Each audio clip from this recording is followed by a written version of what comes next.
All right, hitting the button. Addict, let me know. I'll wait. I'll see when it's on my side. All right, I see starting. Addict, King, y'all seeing it good on y'all side? Oh, I didn't even get in there yet. I've been All too. right. Oh, yeah, you so hype. Yeah. Well, look, it looks live, y'all. All right, and we are live. Welcome to the Iron Lords podcast and the lordsofgaming.net, episode number 143. It's another glorious Sunday. We're back at the round table at the Lord's Day. I'm very excited about our special guest, and we've got 80s retro discussion, PS5 faster than Xbox Series X, PhilSpencer in Japan, and Nintendo refunds to discuss. So we're going to get right into it. I want to introduce a Lord whose content is not only a beacon of positivity on the YouTube platform, but whose passion for the days of our youth resonates in every detailed video and every nostalgic sound he reproduces. Introducing the creator and host of the Michael Mercy YouTube channel, Toy Guys Talking Podcast, and the Lord of all 80s nostalgia, the G.I. Joe and Transformers King, and also the leader of the Nerd Mistake movement. Live from Canada and kind enough to make his debut into the realm of the Lords, my man, Lord Michael Mercy. How you doing, sir? Wow, what an intro. Thank you so much. Holy smokes, you forgot World Heavyweight Yoga Champion. Let's go! Oh yes, flex on him, Mike. Yoga, yeah. The yoga champ is in the building. Listen, man, you are a lord at what you do. It is only right we show you the proper respect here at the round table, man. How have you been doing? What you been playing? What you been working on? What's been going on with you lately, man? Well, interestingly enough, I feel really good at the moment. I think your intro had something to do with that. Nice. This is awesome, guys. Thanks so much for having me on. This, we've been chatting for a couple minutes before we went on the air, and it's already been a blast. But I'm having fun, man. I'm surrounded by some 80s magic in the 80s Toy Museum. Boy, let me focus on y'all. Let me focus on y'all. Look, do y'all see what's going on out here? Do you see what's going on right now? I don't want to mess my mic up here, but because I know it can be sensitive, but we got some. Wait, those Masters of the Universe? Oh, yeah, classics. Man. King, do you see what's going on here? Listen. I already knew what was happening as soon as I tuned in. I knew what was going on. And I'm telling you right now, this guy is my new best friend. That's the gift song. That's that kid you invite over the house because he had all the cool toys. Like, you made sure you would play with Michael Mercy Toy Day. See, you know what it is? I really don't think guys of children or people of these days. Just say his name. Just say get it. You could youth shame him today. I'm not gonna bother him because it's nothing like a Kenner toy, or it's nothing like a Stretch Armstrong or Mattel. It's just nothing like throwing a toy at somebody and it's made out of pure metal, and it's actually giving them that feeling of don't mess with me, because toys was also weapons when we were growing up. Megatron was real back in the day. Did you guys know that the Japanese Megatron actually shot pellets? No. Yes. Yeah. They pulled that in the North American release. I see why. It's not just like a realistic gun. It's actually shooting at people. Wow. It's like a P. Walter You saw the new Masterwork toys, right? I think I sent one to you, Cog. Is a guy in Japan, the Japan line of Masterwork Transformers. The Megatron actually has a sound. Like it does the pew, pew, pew. It actually shoots out pellets, and it's really different.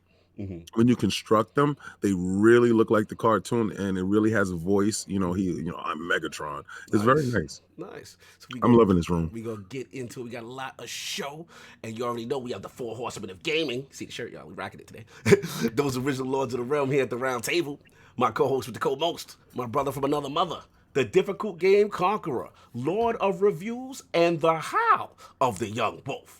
My man, Lord Addict, back off the sick bed, man. How you doing, man? Oh, yeah. I'm not quite off that sick bed. I have like a stumble, man. Like I got up a little bit and fell back down, but definitely doing a lot better than I was last week. didn't even really get to play a whole lot, man. Like I wasn't even playing Pokemon. That's how sick I was. I wasn't playing. What's funny is me and LordCognito got on Destiny the other day. And he's like, I'm only like level 25 or 26 on season. He's like, man, you're low. I was like, I had the flu. Like, I was like, yeah, I know he ain't been playing. If I'm not how much higher than him, now I'm like, he hasn't been playing. But other than that, just trying to get on the road to recovery. People missed you, man. We missed you, man. Look, man, I don't know what the I didn't exist last weekend. All right, like I came back from the Shadow Realm. We came back from the Shadow Realm. Nah, I almost everyone could get it. Like my boss coming at me for missing work, you could get it. You could get it. The dollar store cashier could get it. I didn't care at that point. Like, I feel it. So we glad you're back, man. Real quick, I got to shout out to my brother, Double Barrel Gang, Mr. Boomstick XL. He said, did someone say G.I. Joe and Transformers? Those are my two favorite toys in the 80s and own basically everything. That's why we got the man with us. You see what's going on right there? We got the man. Boy, oh boy. Mercy's going to break it down for us, yo. It's crazy. It's crazy today. So that's what's up, man. But good that Addict is back. We're going to keep it going. And of course, we have our most technical gaming lord, the solo gamer who lives for the single-player selfish experience, and also the Dominous, Mr. Offline Profile Illuminati and Lord Patron of the Iron Bank, my man, Lord Sovereign. How you doing, sir? Doing good, man. What's going on? Good afternoon, gentlemen. Very good afternoon. Good afternoon. Good afternoon. How you been, sir? Pretty good. Despite not sleeping much, you know. I've been on that little bit of sleep. Yeah, working on that 10-hour energy that I just drank. He said 10 hour. He said 10 hour. That's the new one. That's the new one. Special brew. Man, what have I told you about Gosling 2 of those at once? So it doesn't work like that. It's a bad situation. We'll find out by the end of the show how bad it is. Yes, please. Shout out to Neo Mental in the chat. We got some 80s babies in there. That's what's up. Luke, Lordy, and Seppin go bad big games. All right, I see you, man. PAX East boys in the house. All right, you know we're gonna be there. Man, it's gonna be fun. It's gonna be fun. You already know. So any gaming solve when you get a chance to play anything? Actually, nothing until this morning, and I finally find Addict to be happy about this. I finally ran credits on Control. Actually, they're running right now as we speak. Wow. That's why you. Why would I be happy you beat that? I'm done with it. I'm in the club with you. Look, if there's any game, every game but the game that he's supposed to be finishing. Look, if there's a game, fraud alert. Put the fraud alerts on. Put the fraud alerts in the chat, y'all. So we got to pressure him into finishing this game with Kim. Yes, we will. I finished Control. Next up on the single player front is Star Wars. Okay, get up on that. Y'all be happy with me. Y'all be happy with my turn. You'll be happy. This is my question now. What's up? How? Please say somebody on this panel got into Plague Tale this week. Please, I did somebody. I did not. King, no. King should have been in Game Pass. When I talk, I will talk to you about it. I think I played like 5 hours with Plague Tale. Okay. Yeah, but Attic was in I kind of dropped it. So wow. So Sav, I mean, you want to hold off on it? Or you got a lot to say about it? You want to hold off till we get to it? Plague Tale? Yeah. I don't know. Like I said, I want to see because I think I said it when I was talking about the game before. I don't think it's a you guys game, but it's a Game Pass game. So now it's a you guys Game Pass game now. I hate when he does that. I honestly do think that like he's all highbrow on you. I'm not you guys game. I honestly think it is a game that if Microsoft's still considering buying studios, their studios should be looked at. Yeah, they really should. Yeah, absolutely. No doubt. All right. And of course we have the Incredible Hulk of this, aka the Excess Gamer. Ooh. The Lord of Combat Sports. King of the statues, who demands nothing less than that premium experience. It is the leader of the Fraud Alert movement. Ooh. Beloved Lord King. How you doing, sir? I'm doing incredible. Listen, Combat Talk, real quick. We had some fights yesterday that I was really excited about because the week before we had J-Rock get rocked by Banana Pulse. So last night we had Jarrett Hurd in his fight, and it was a get back fight because the last fight that he had, he lost to J-Rock. He lost the title to J-Rock, and it could have been one of those fights where Jarrett Hurd definitely slipped on a banana peel, no pun intended, and he didn't. He came through with shining colors. He looked a little bit different. He showed a good jab, a good right hand, a good technical know-how instead of just brawling his way through. He's probably next up for one of the Charlo brothers, and that will be something interesting to see. We also had Danny Garcia getting back How'd he look? And listen, let me tell you guys. Uh-oh. Anytime you hear your favorite fighter say these words, this is a line of caution. Uh-oh. I fell in love again with the sport. Oh, yeah. You right. Yo, that's real talk. You are right about yes, Mike. Mike, love Mercy though. Yeah, you put up the money side. Yes. When you fell in love with money. Exactly. That means I'm fighting this bum. Not because I want to, but because I have to. And I had to pull myself off my silk sheets to get here to give you the entertainment that you richly deserve. Yeah, the Egyptian cotton. There's a difference between sleeping on silk and sleeping on cotton. It's an old fight proverb, right? When you're sleeping on silk, you sleep a little bit nicer, right? When you're sleeping on cotton, it's rough, and you're trying to fight to get to that silk. I saw Danny Try sleeping on the floor. Yeah. You know what? That'll make you very hungry. That's what Banana was doing, and that's how Banana won that fight. Pause. But Danny said he got on the scale before he started training camp, and he was 25 pounds overweight. Yeah. And he was eating good. He said it was the most realistic interview after a fight I've ever seen. He goes, because Jim asked him, Jim Gray. Yeah, Jim Gray. How do you think you did? He said, I don't think I did really good. I did 12 rounds. I wanted to knock out. I couldn't get it. He said maybe because this camp was like a weight loss camp and I wasn't really training. Oh no. And that's that? Yeah, but it's real talk. Man, and a lot of these guys got to understand that when your journey is over in sports, right? That's when you can relax. Right. Not while you're fighting. Yeah. Not while you're training, not while you're doing anything. You can't relax then, because let me tell you something, there's somebody behind you that's not relaxing, that's sleeping on them cotton sheets or sleeping on that floor. And Danny found out if Danny had fought Errol Spence last night, Danny would have been massacred. All right. He would have been hung from the highest tree, and we would have saw Danny's body. No, I'm done. So hopefully Danny, understands exactly what he needs to do to get it done. All right. So what's going on? All for that combat talk stuff. I know a lot of your guys is cringing. Oh, shout out to Cyborg. She did her thing. Shout out to Curtis, to Mr. Blades, did his thing last night.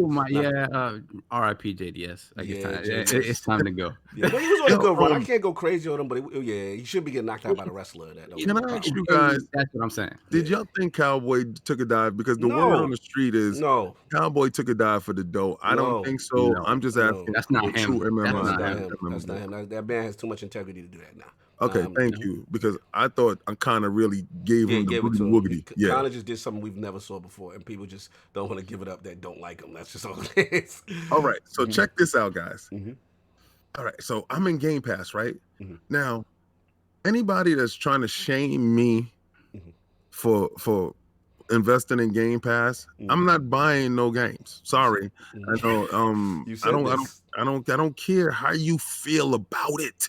I don't care if you cry, you scream, King, you're not a true gamer.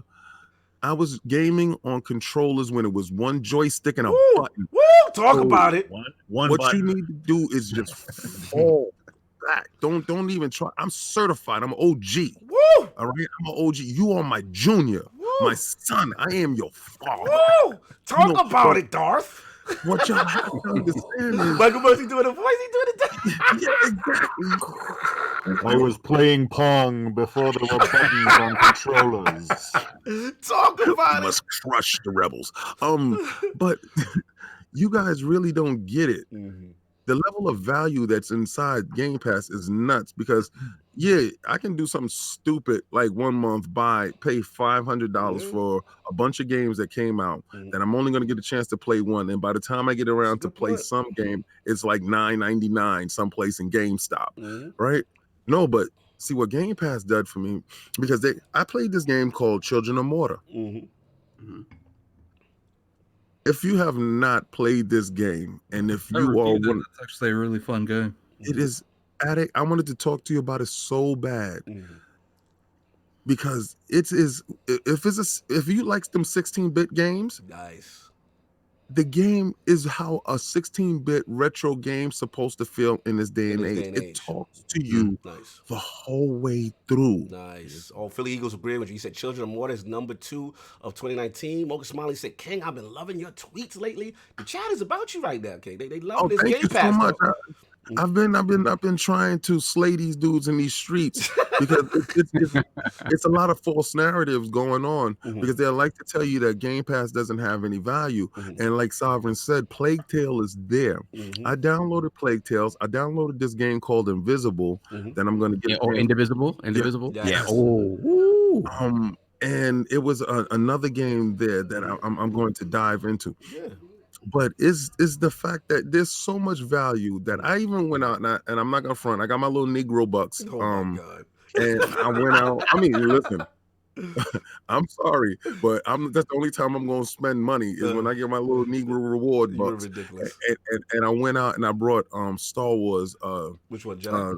Yeah, the Jedi: The Fallen Order. Yeah, because that most likely probably won't go into Game Pass, maybe because of EA Access or whatever. Oh no, it won't because of EA Access. Yeah, absolutely. Right, but I have EA Access as well. But I doubted it reached there because I was playing Battlefront and I was on my Star Wars because this Jedi movie was, oh my God, right? So I'm just like so Star Warsed out right now. I'm reading these Vader books. Like I was talking to our illustrious guest today, and I'm telling you right now. That game is going to probably be game of the year when I'm finished with it because I started it up and it gave me the feeling of the Force Unleashed. Nice. And which is my you ain't seen nothing yet. Let me tell you something. Addict been playing that game and he was just like, look, he's like, Cog, this is it.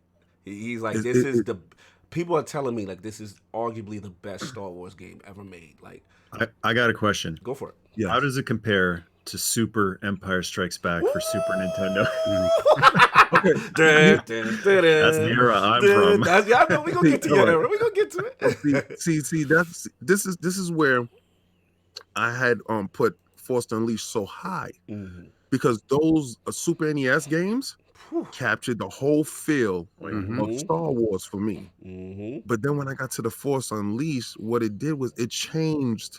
You know, Knights of the Old Republic was probably the top for us at that time until Force Unleashed came out. My issue is I got problem playing games that are older than me. That's why you're here to get educated by Lord Mercy. We're going to educate you today. One of the things I learned my milk in peace. One of the things I learned early in life was that music made before I was born is awesome, and that needs to go somewhere too. That opened my doors, Zeppelin, Skinner. Oh boy. And so that opened my eyes to, hey, maybe everything or a lot of things before I was born, things that were written or movies. So yeah, that don't ever let that disqualify. Talk to the young boy. Well, you know what he just did when you said that stuff? His little ears turned off. Like both his little ears just closed up. The holes. Are you saying that I have small ears? No, you have big ears. The holes inside is small. Oh my God! Moving along, we ain't got much time. Lord Mercy, but I've definitely played a whole bunch of stuff, and I definitely got into my destiny. So no doubt. And of course, we have the gaming ninja himself, the Shinobi, who actually picked up Shinobi this week on Nintendo eShop. Woo! LordCognito, spreading that realness in the realm of the ILP. Not telling you what you want to hear, but what you need to hear. Oh, shout out to JD Gaming with the $2 super chat. Have y'all heard the rumors of a new KOTOR? Have you heard that song? Yes, I did. I didn't even know about it. Wow, that's amazing. It's looking pretty pretty good too. Looking pretty good? I would say it's looking pretty good. Yeah, man. Because Disney actually they reversed that where Revan is actually canon now, so he was the main character. Oh wow, that's what's up. Yeah, they really like him too. Yeah, man. For me, it's just been like I said. I dusted off the old Shinobi. They brought Sega agents. Shout out to those dudes. They've been doing a good job with the ports over on Nintendo Switch. So I gotta have Shinobi on every platform, every system. I even got the arcade cabinet, King knows, back in the crib in the Bronx. You know what I'm saying? Yeah. The original. I wasted all my quarters. You know what I'm saying? So shout out to that. Shout out to the Real Taj online. We had some good Sega discussions. We were talking about Streets of Rage and remember what's this guy's name? The composer, the sound composer for Streets of Rage, Yuzo. Yuzo Koshiro.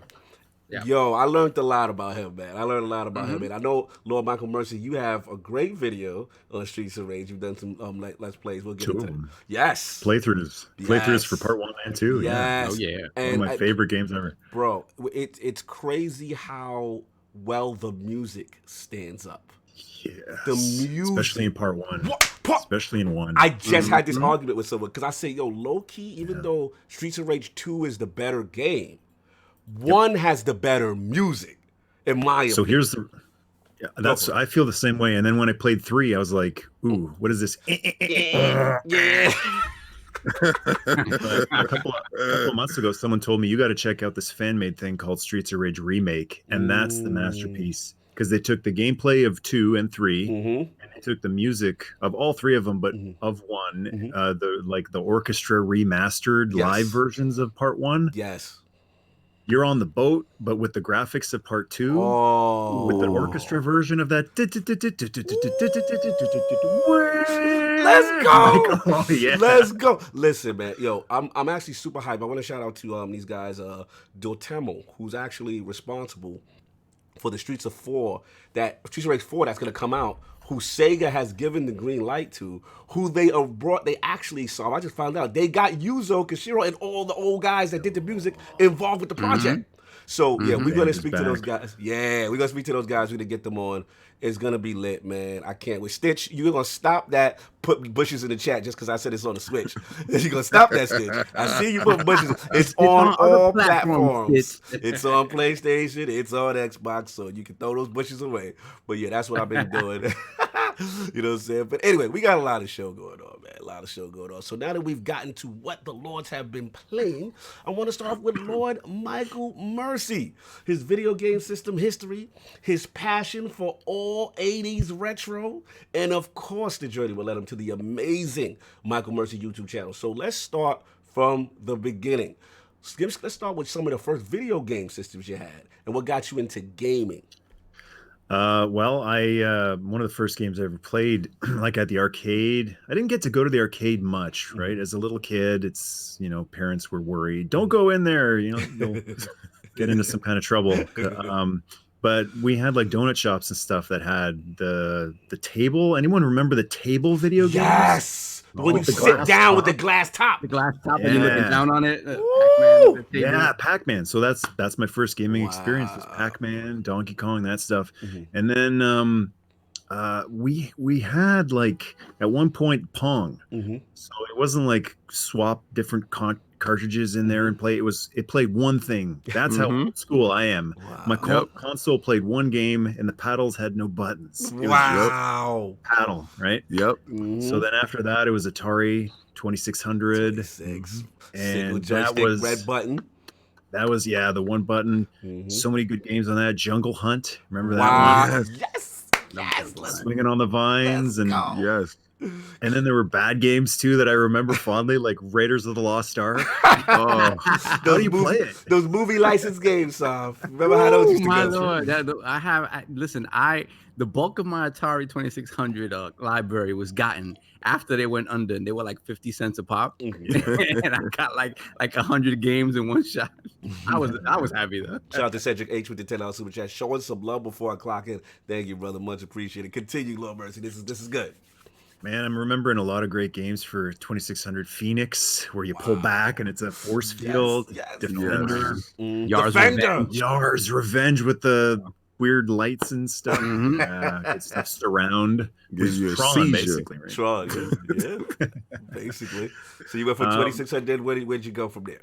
Well, then you had to make a choice because, my cousin had a ColecoVision. On television. I had Coleco. So that was my first exposure to the game wars, where you had to pick a side and you had to be, ignorant and say my side is better than your side. Your side sucks.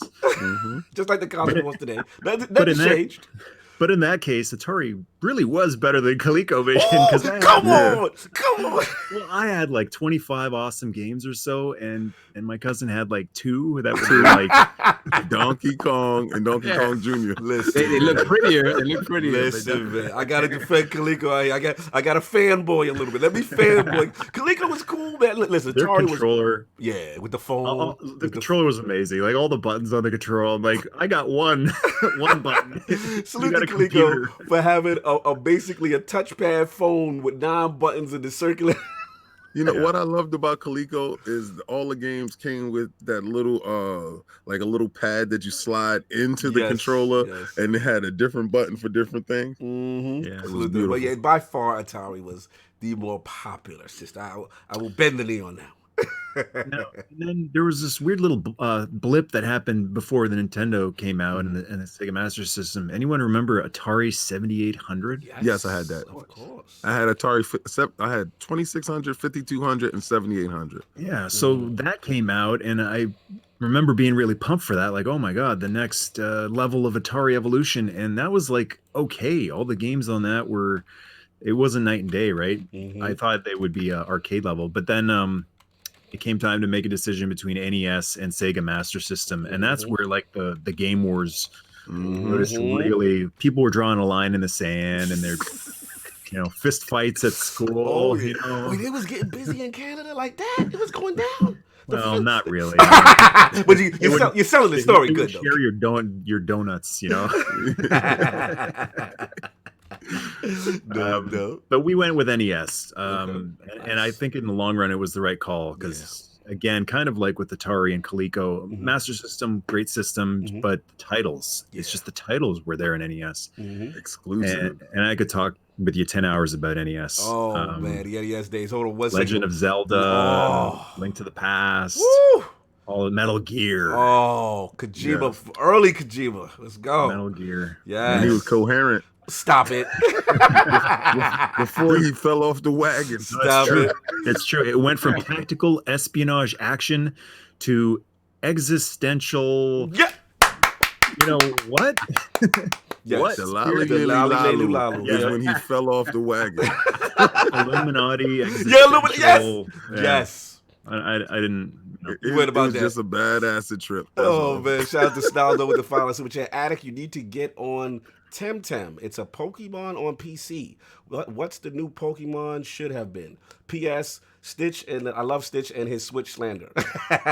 So Attic, that's actually pretty funny because I've been watching 10 streams and debating if I want to pull that trigger or not because. I actually see like Ninja was playing that game. But Petey's telling that's the Pokemon. Well, the like a month ago, the person who's doing all the distributing all the codes and stuff, he hit me up, and I was just like, at this time I was playing Pokemon, and I was like, why would I play a generic Pokemon? No, thank you. Everybody after it comes out, I'm like. Maybe I should have actually looked into this. Look into it, man. Shout out to JD Gamer 2 out of Super Chat. Vectrex and Odyssey. Remember Odyssey? Oh my was God. The Vectrex. Real classic. Yo, salute JD. I remember Odyssey. Yo, JD. That Vectrex, I think that was my prize. I remember who I got it from too, because I made a super trade, and I made my trade and I got it, and the cartridges went in inside, and I used to go plug it inside the wall in the house, and it had the extension cord, and I would run it outside in the hallway, and I would sit out with my friends playing it because that was the only self-contained video game system. And I was the belle of the ball. You was the kid on the block. You know what I'm saying? That one it put me over the top. That one, the Vectrex, put me over the top. Oh, the chats are coming. They're loving this old school retro talk. Pixel Bit G, yo lords, I need to get y'all on. I think it's Slime Rancher. get you up on that slime rancher. Yes. My son got that for his birthday.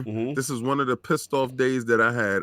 My son has Game Pass, and he made me go to GameStop with him for his birthday because you can't say no to a kid on his birthday. And we spent $100 in real life cash out of my pocket to buy games that I know will be on Game Pass at some point in time. It started on Game Pass, Slime Ranch. But he just got his Game Pass. I think it's out of there. No, that was Smitty Smith, $5 super chat. Legend of Zelda with the gold cartridge, Michael Mercy. Yes. Oh Lord, was that Detroit? Let's talk about it. That was a game changer in the first few months of the game. Remember when that thing came out? The NES was new. Yes. All the games and cartridges are new, and then all of a sudden you got a chrome gold cartridge. That's the type of stuff you pull 7 years down the road. Gold ones. It was. I actually have one of those. I have the Majora's Mask one, and I have the NES one. Yeah, it was something about, like you said, Mike Mercy, it's like you had that gold cartridge, and then what was kind of unique, I think at the time, call me if I'm right. It had a battery inside, right? Yeah, so I was about to say, it was the first game that I remember that you can save your save state at that time. That was a big deal for its time. It was huge. That was huge. Yeah, but until that we used to leave our stuff on. Remember, we used to leave. Yeah, that was the trick. And you act like you wasn't playing the game. You just turn the screen on, but you leave the system running. You used to leave it on and tell your mother, "Don't touch it. Don't touch it." How about mom calling, "Dinner's ready, come and eat"? There's no pause. Yes.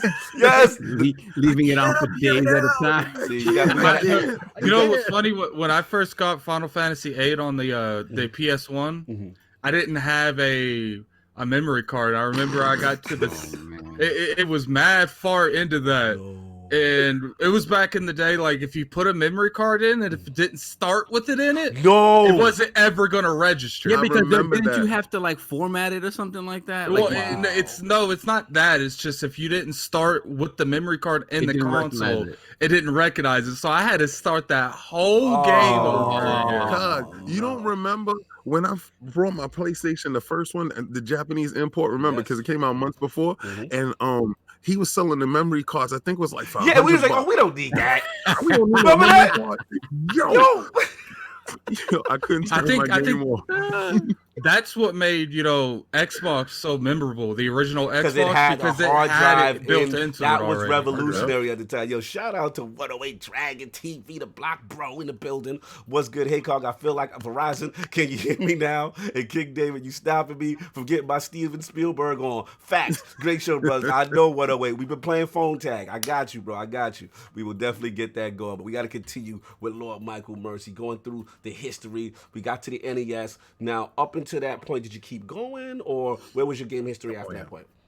Well, after a couple of years of NES, it was time to upgrade to either Super Nintendo or Genesis. So history keeps repeating. I mean, once you get a little long in the tooth, you get a couple of gray whiskers. All this stuff that people get so worked up every single year, you become kind of like grandpa back there going, seen it 50 times. It's not as intense, and it doesn't get your heart racing as much the 50th time you see it. So Super Nintendo or Genesis, I went with Genesis. What? You jumped ship. Hold on. We're not gonna gloss over this. Okay, this is real fanboy war console stuff going on here. So. I've never had a. So I wasn't brand loyal. I was quality loyal. I was substance loyal. All right, but we got to back. Go ahead. Tell me. When I saw Sonic and Streets of Rage, decision made. Now Sonic in the long run didn't end up being better. You was a prisoner of the moment. Just own it. You was a prisoner of the moment. But good brother, I have played Streets of Rage like within the last 2 weeks, and I probably play it every 2 weeks since it came out. I play it on the computer on a cartridge. What? I play it on the computer emulator. I play it on my little PlayStation portable, emulate. You can play that game. I got it on my phone. It's got no buttons. I don't know how to play it. You're supposed to tilt your phone to walk and stuff. Genesis was amazing, man. there's another great game for Genesis called War Song, which no one remembers, but it was an incredible like battle strategy game. It had everything. It had run and jump, it had fight, and it also had think. You know, like RPGs and strategy stuff like that. But after a couple of years, I could not deny the awesomeness of Super Nintendo. So I got one of those too. My brother and I got a Super Nintendo. And that's what I don't get about these video game wars. And I know not everyone can have both. But sometimes if you work hard enough and you save enough and you don't, drink or do the other things that just kind of burn through your money. In my personal, an entire generation, there's no reason why someone can't get both. No, I agree. Especially today. I mean, it was. I feel like if you don't have both, you're just not trying to have both at that point. Well, but see, financially back then it's different. It's a different ball. Well, no, I'm wasn't it like a $700? It was like a $700 system back then. Like it was a paycheck, like it was. He's talking about present time, like why you don't have both. If why? But today, yeah. Like if I hop onto here in Canada, we call it Kijiji. It's you buy secondhand stuff. It's like Craigslist. Okay. So I had a PS3 that died, and that sucked because I had like 10 great games for it. I wanted to play my Ghostbusters again. I wanted to play Metal Gear Solid 4 again, and it died. And it was like my second PS3 that died. The Blu-ray thing burned on it. Awesome. I jumped on Kijiji and I found one secondhand used for $100. That's Canadian. That's like, what is it? 35 cents US. So, I mean, there's no reason. Like like he was saying, I don't have an Xbox 360 because I choose not to. It's not because I can't. Right. It's just I'm not as much into modern gaming. Especially now how Black Friday sales be happening. Exactly. Like they just gave out a PlayStation for $200 of like 4 games, and we're not talking about like 4 reach to the bottom of the barrel games. We're talking about like 4 of the best games that came out this gen. System sellers, yeah. No, but I agree. I think a lot of it, being King I've had this discussion a lot. A lot of it comes down to finances, and people make choices and then they lock in as a result. So you have that brand loyalty, but the reality, if the deck was clear and money was no object, and you had the ability to get both, the console wars wouldn't exist because they would have the perspective of both things and can respect both sides. But because people are locked in, they like, I gotta justify this choice. I gotta make a and then you get the cult mentality, the mentality of my way is the best way, and then you start to get the hive mind, and if you don't go with us, then you must be ostracized. Yep, how it goes. I think a really healthy mentality to have is you can make up your mind, you can do your research and make a decision. But I think a healthy way of looking at it is you make your decision. So going back then, I'm going to decide to go with the Genesis, right? But I could be wrong, right? You leave that window open so that you're not, dead set. And then someday when you change your mind based on new criteria, because times change and people change, and people point a finger and say, you're a hypocrite. But if you leave that window open, but I could be mistaken, no one can ever call you a hypocrite because you go, well, I left the window open. What kind of moron doesn't leave a window open? Your house catches fire. Where are you going to go? Exactly. And also, King, from the standpoint of even if you make that decision, right? It's like, it's okay to say, you know what? I made the decision. I did the research, right? But it's okay. Let me go over King's house. Come on, Solve. Let's go over King's house. He's got the other system, right? Let's just see what's going on that we missed out on, whatever. And this way you can have kind of like a balanced perspective. And a lot of people, they just close their mind like, no, my system's the best. Most of these people, especially how big YouTube is, they know what the other one's doing. Yeah. They just want to throw this not false narrative. Oh, I can't afford it. Yeah, but you spent $800 on that iPhone in your hand. Shut up. Like, Addict, do me a favor. Get that. We got 2 super chats that we got to get from Titan, I believe, in Stitch. One's from Titan. Yeah, he just says 100. I got Titan. You get Stitch. Okay, so we got a $10 $9.99 from Stitch. I wish I knew about memory cards when I was younger. I finished Resident Evil 1 and Metal Gear Solid in a single session because every time I died, I had to restart. So I memorized the game, The Struggle. Man, Yo, I don't even envy that. Wow. Like you can respect have that. Wow. you respect that, man. If you sat there and you did that Resident Evil in one shot, homie. Listen, I'm playing Resident Evil 2 right now. I didn't even tell you what I was playing this week with that. I was playing that Resident Evil 2 right now. Boom, I'm mad at you. But I'm playing that Resident Evil 2 and I'm so pissed off because I cleared off everything, right? And I did this one thing and then my house started filling up with zombies again and my bullets is low. So that this Resident Evil right here forces you to, I couldn't even think about not having no memory saves on this. Are you crazy? I think if you finish Resident Evil 1 in one shot, you might as well play 2 because you're not getting any sleep that night. No doubt, man. It's a tremendous game history. I love the choices, everything. Now I know, like you said, when it came to modern gaming, you kind of slowed down because if you want to share it, because was it the motion sickness of the 3D games? Like, yeah, man. Yeah. I don't know why I can't handle it. I was right there with everybody, neck and neck, Contra and all that stuff, man. Final Fight, Streets of Rage. And then PS1 came out and that was another game changer. It was literally next level stuff. Like they were doing stuff on PS1 that no console before it could dream of doing. No, you gotta get that coffee, man. Get that fresh.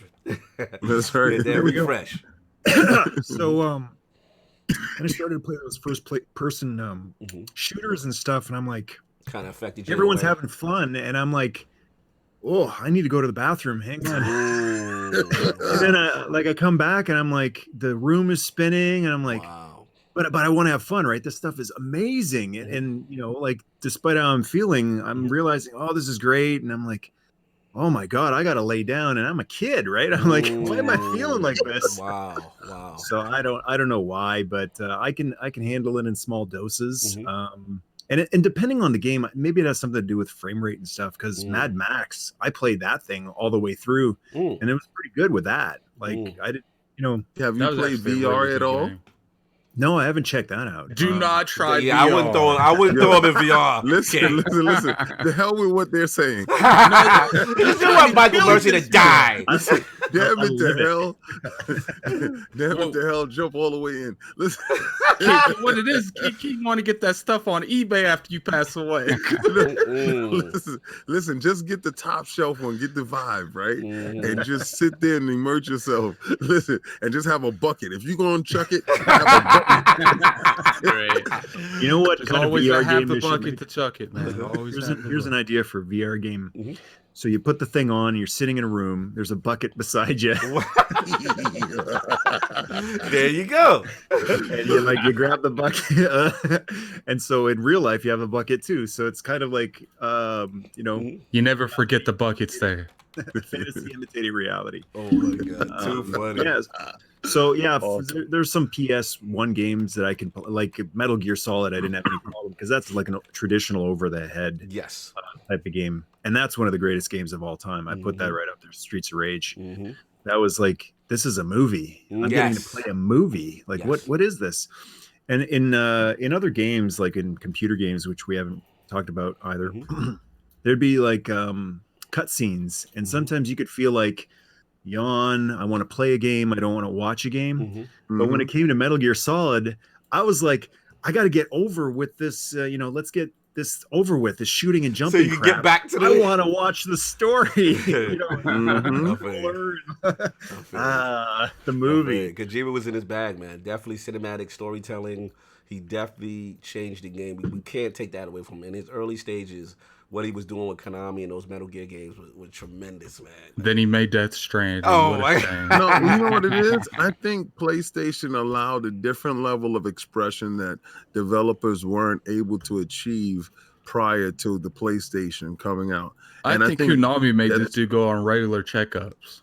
Well, no, I mean, he formulated a lot of us older gamers history. Because if you're listening to him say it, because this is like the third time he spoke about Metal Gear, and it must have impacted him in such a way that Kojima was able to go if not full Kojima, he went partial Kojima in I can't Metal believe Gear. you referring to those things, man. And Don't ever go full Kojima. Don't go full Kojima. yeah, well, he went full Kojima with Death Stranding, from what I hear. So I don't know, but let's keep going. Let's keep going. Would you call Metal Gear Solid 5 full Kojima? Yeah. I think Half Kojima. I think for me was, what was it? The Sons of the Patriots is when he started to lead into his philosophical Illuminati bag, and I was just like, ugh. Yeah. When there was so many little snakes and they were all different people, it started getting confusing. And then I had to go to YouTube to watch the story over to at the part where I was probably falling asleep mentally to gain some form of traction with him. Right. Because I was trying to follow him, because you're like, man, I can follow him, and then it just got to the point where it's like that room again. I told you, Cog, like, yeah, brother, like everybody is like doing doobies in the room, and there's candles, and it's like, yeah, can you feel a vibe, brother? And I'm like, that's what you're losing me. He was full Kojima when he was too loose. He was too loose at that point. He was just all the way live. Like, we all got the same face, brother. You know, I'm like, what's going on here? Like, is this a snake or is he snake? Who's snake?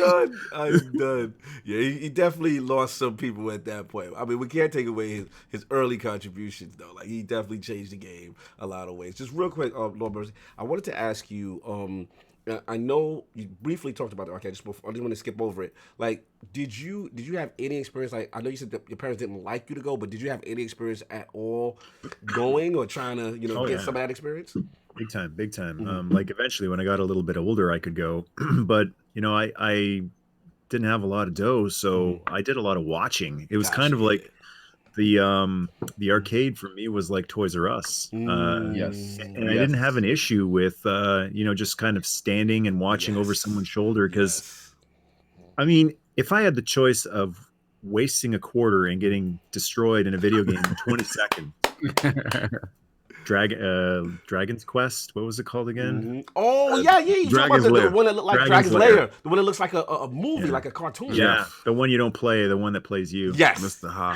Mr. Ha's a beast. If I had the choice of wasting a quarter in like 10 seconds, or any other game, 15 seconds or a minute of getting destroyed, or getting to stand there and watch a guy play awesome for 20 minutes for free. Yeah. Or free 99. Yeah, free 99, baby. You know how that go. For that one. And that's what I really miss about arcades. Some of those guys, even in your own little town, could be like rock stars, and people would flock around and cheer them on. Bro, I literally just had I was talking to a developer yesterday. I posted a clip of me playing Shinobi on the Switch, and I recorded one of the hardest segments. And it was like a boss fight. And I remember I was like, this boss fight used to terrorize me. So what's funny is people were like, yo, they were commenting on my tweet. And then people were like, hey, man, I didn't have the confidence to play those games. I used to just watch. And I said, trust me, that's how I started. Because there was a kid in my neighborhood that he was so good at Shinobi that when he would come to play, the whole block would encompass the arcade, right? And he would use one quarter and go through the entire game. His name was Dawn. They used to call him Shinobi Dawn. And I was like, yo, he's the greatest. He's the greatest. I've never seen, like, this is on 167, okay? It's 167. Yeah, I know. So I was like, yo, he's amazing. Like, one day I got to be that good. You told me the whole story. Yeah. Because I'm like, yo, what is your fixation with the Shinobi? I mean, I get it. The ninjas. He bought the whole arcade machine. Yo, Lord Mercy called me. Yeah, Lord Mercy, bro. God. He was a rock star. Like, whoever was in your hood, like your area, and they were nice at that game, they were rock stars. They were revered. You know what I'm saying? Shout out to Jay Barry. Shout out to Skanky. You already know. BX stand up, whatever in the building. You already know. Please tell me while he was playing, he was also signing autographs. He just had that swag about. He had the glow. He was just like, man. Listen, shout out to Cognito for not caring when the moving guys came to bring his arcade machine. He lived all the way upstairs at the top of his house, and he made them take it up those narrow steps, and they broke their backs because I know they did. That arcade machine was like 5,000 pounds. Yeah. That was a quick story. So, continuing the Shinobi Dawn thing, and then you're like, okay. Then the next thing was like, one day I'm gonna own that, right? So I did my research. It was on eBay. I found like an old Texas arcade distributor, and they were like, this is when the arcade scene was dead. And they're like giving these things away. And he had the full authentic cabinet. Like, and I'm like, dude, I gotta get it. He was selling it for like $100. He was just like, you just gotta pay for the shipping. So stupid me, thinking that, you just pay for the shipping and they're gonna do the rest. So $10,000. a big truck, now mind you, like a big Optimus Prime truck comes down my narrow block in the South Bronx, right? On freighted plates, drops it off, and leaves.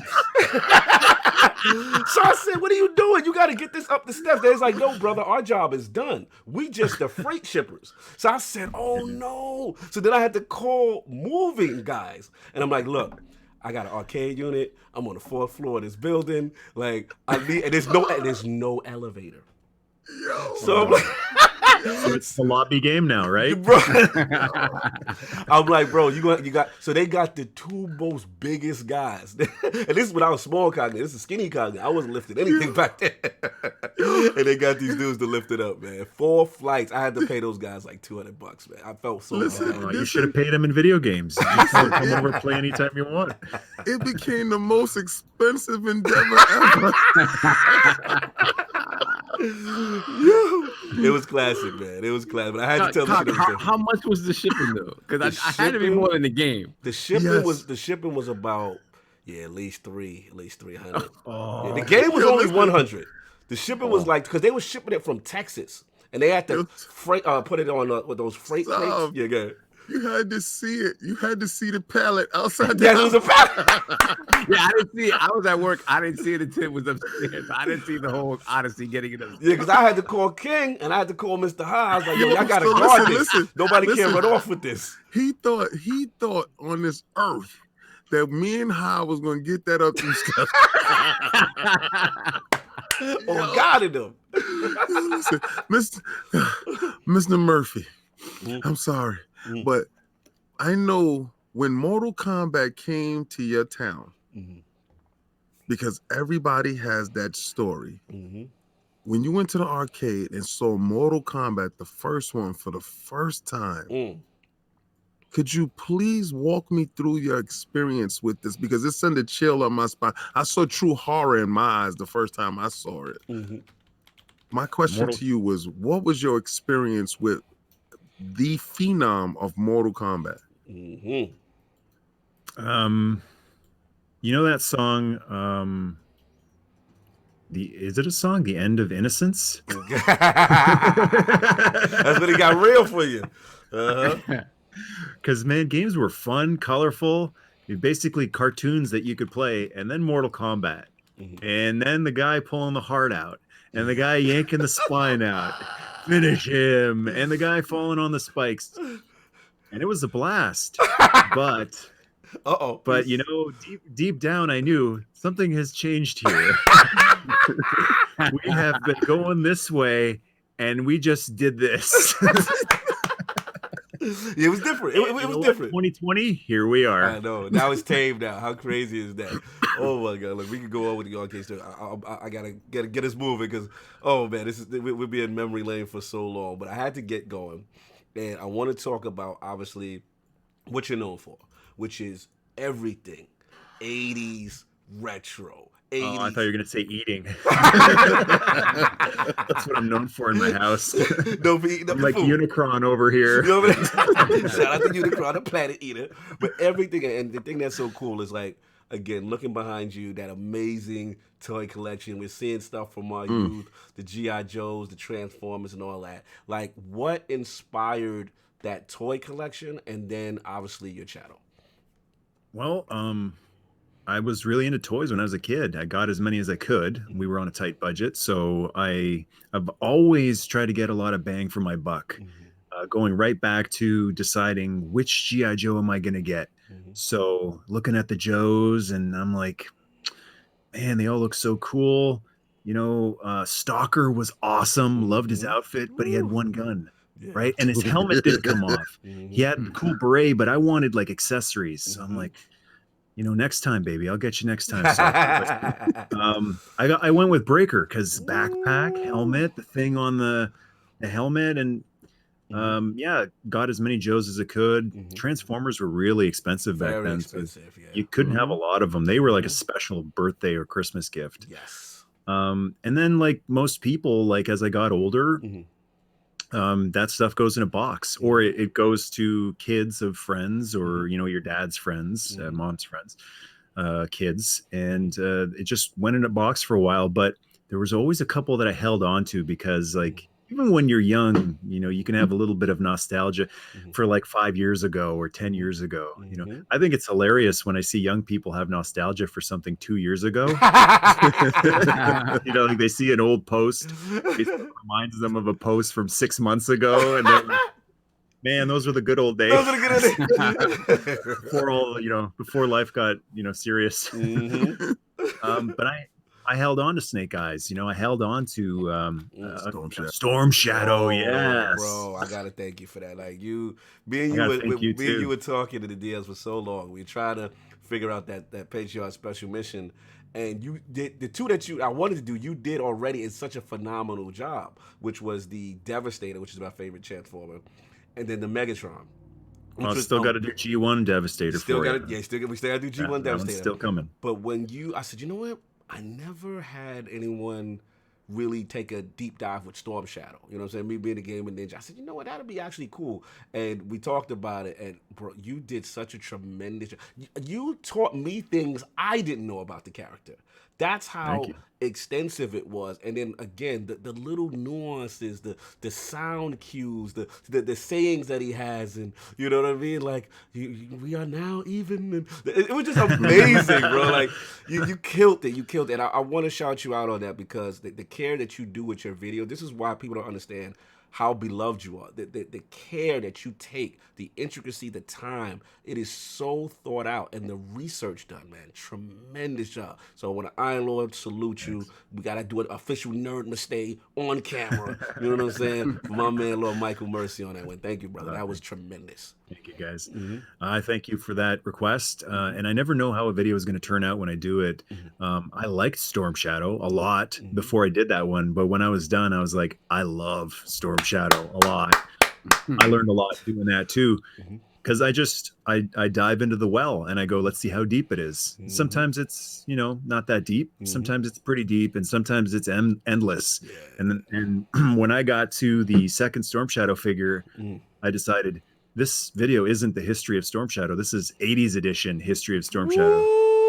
Because there's 90's, there's aughts, they call it aughts, teens. I'm like, this needs to go on and on because this character, he's got a lot of gas in the tank. Awesome, complex character, both in the comic as well as the cartoon. And the cartoon didn't have that many complex characters. There's good and evil. Yes. And stupid, And then Storm Shadow, this weird character who's on Cobra but has this weird, you know what I'm saying, honor and it just respect as a villain. It's just such a crazy thing at the time. But it was really cool because it was so unique. But yeah, man. So I had like a few guys here and there that I held on to, but then as the years went on, like I had a shelf. So I had a shelf of He-Man and Transformers and some other stuff. And then one shelf turned to 2, and 2 turned to 3, and then and then you're like looking at a wall, going, "I think I may have overdone it." And then fast forward to today, and I look around and I go, "There's a little space left here." Now, shout out to Lady Mercy. She actually supports you in your endeavors. Like, how did you get her involved? To because again, like me and King spoke earlier, like, sometimes it's hard to get your significant other to participate in your passion. Like, how did you get her locked like that? This is one thing that I always bring up in a lot of my videos.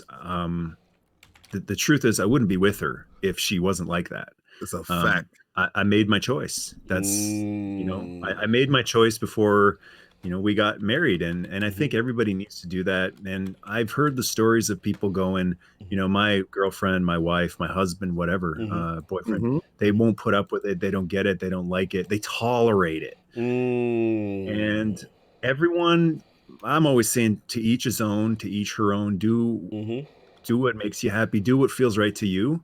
But tolerance doesn't feel right to me. Like I don't want someone to tolerate what I'm passionate about. Talk about really, it. something really wrong to me about something makes you genuinely happy, and it's not hurting anybody, you know, like it's good stuff. It's inspiring, it's empowering, and it makes you a better person, or want to be a better person, try to be a better person, help people. And there's someone over there going, God, yeah, what a burden I have to put up with your passion for this stuff. I just decided early on, those type of people aren't for me. And I'm talking a relationship, and I'm talking friends. Facts. You know, someone walks into this room and they go, wow, that's crazy. You really have too much time on your hands. I'm like, well, you can just turn right around and walk out the door, because that's not a friend. I'm so with you. Again, King and I have had this discussion. If you're not on that path that we're on, you know what I'm saying? It's like, I don't have that much time for you, because this is what my journey is. This is my path. I love this stuff. We love gaming. If you're not happy when this gigantic gauntlet shows up at the door, as much as I am, you can leave outside that door, because King, all you gotta do, King, Gauntlet is the thing. all you gotta do is get him out of there. That's all you gotta do, King. Oh, shout out to Lord Jameson, with the $20 super chat. Love catching the Lords live, even if it's only for a few minutes. Iron Lord salute, my man, Lord Jameson. Thanks, that's what's up, man. Shout out to FaZe. He's like, yo, who is this guy? I'm like, this is Michael Mercy. I gave him a YouTube channel link so people know. That's what's up, man. Make sure you go and you subscribe to his channel. When I came in today, because, you know, we have like a pre-warm up before we start. And, you know, I was already prepped on his stuff. And I have a friend, my brother, Danny. I got a tattoo on my hand. Me and him share the same tattoo. Salute. But I looked and I said, you see, it's a kinship. I get it. And I was like touching through the screen, like, my brother is on the other side, and he's in Canada too. His room is magnificent. It's a thing to behold. That he told you that he made a decision long ago. This is him. Love him how he is, because I mean, I'm sorry, if you lose those parts of yourself, who are you? Who the hell are you? Yep, that's right. That's Facts, right. Man. And my wife, she's not as intensely passionate about G.I. Joe and Transformers, but the important thing is that she enjoys it through me, and it's what I call empathy, right? You can enjoy someone's joy. So just because you know, like if you're into X-Men or Avengers, and the other person isn't, like, you can still be happy around a happy person. And if you're unhappy around a happy person, there might be something wrong with you. Wrong. There might be a lack of empathy. You know, it might be a narcissistic personality disorder. Facts. Yeah, man. Yo, relationship counseling with the Lord. This is great stuff. Listen, bro, no, he's dropping bombs, because at the end of the day, it's like, so true. Like, there are some people, you know, who you date or whatever, and whatever they're passionate about, that you may not know anything about it, right? But what Lord Michael Mercy is saying is so true. If you see how much joy it brings them, you should be like, yo, I gotta either learn something about it, or I just like to see them in their happy place, right? You shouldn't be like, when is this gonna be over? You know what I'm saying? Like that's a problem with you. You know what I'm saying? Like, you not happy that your significant other is happy? Like, that's crazy. Shout out to Brat with the $2 super chat.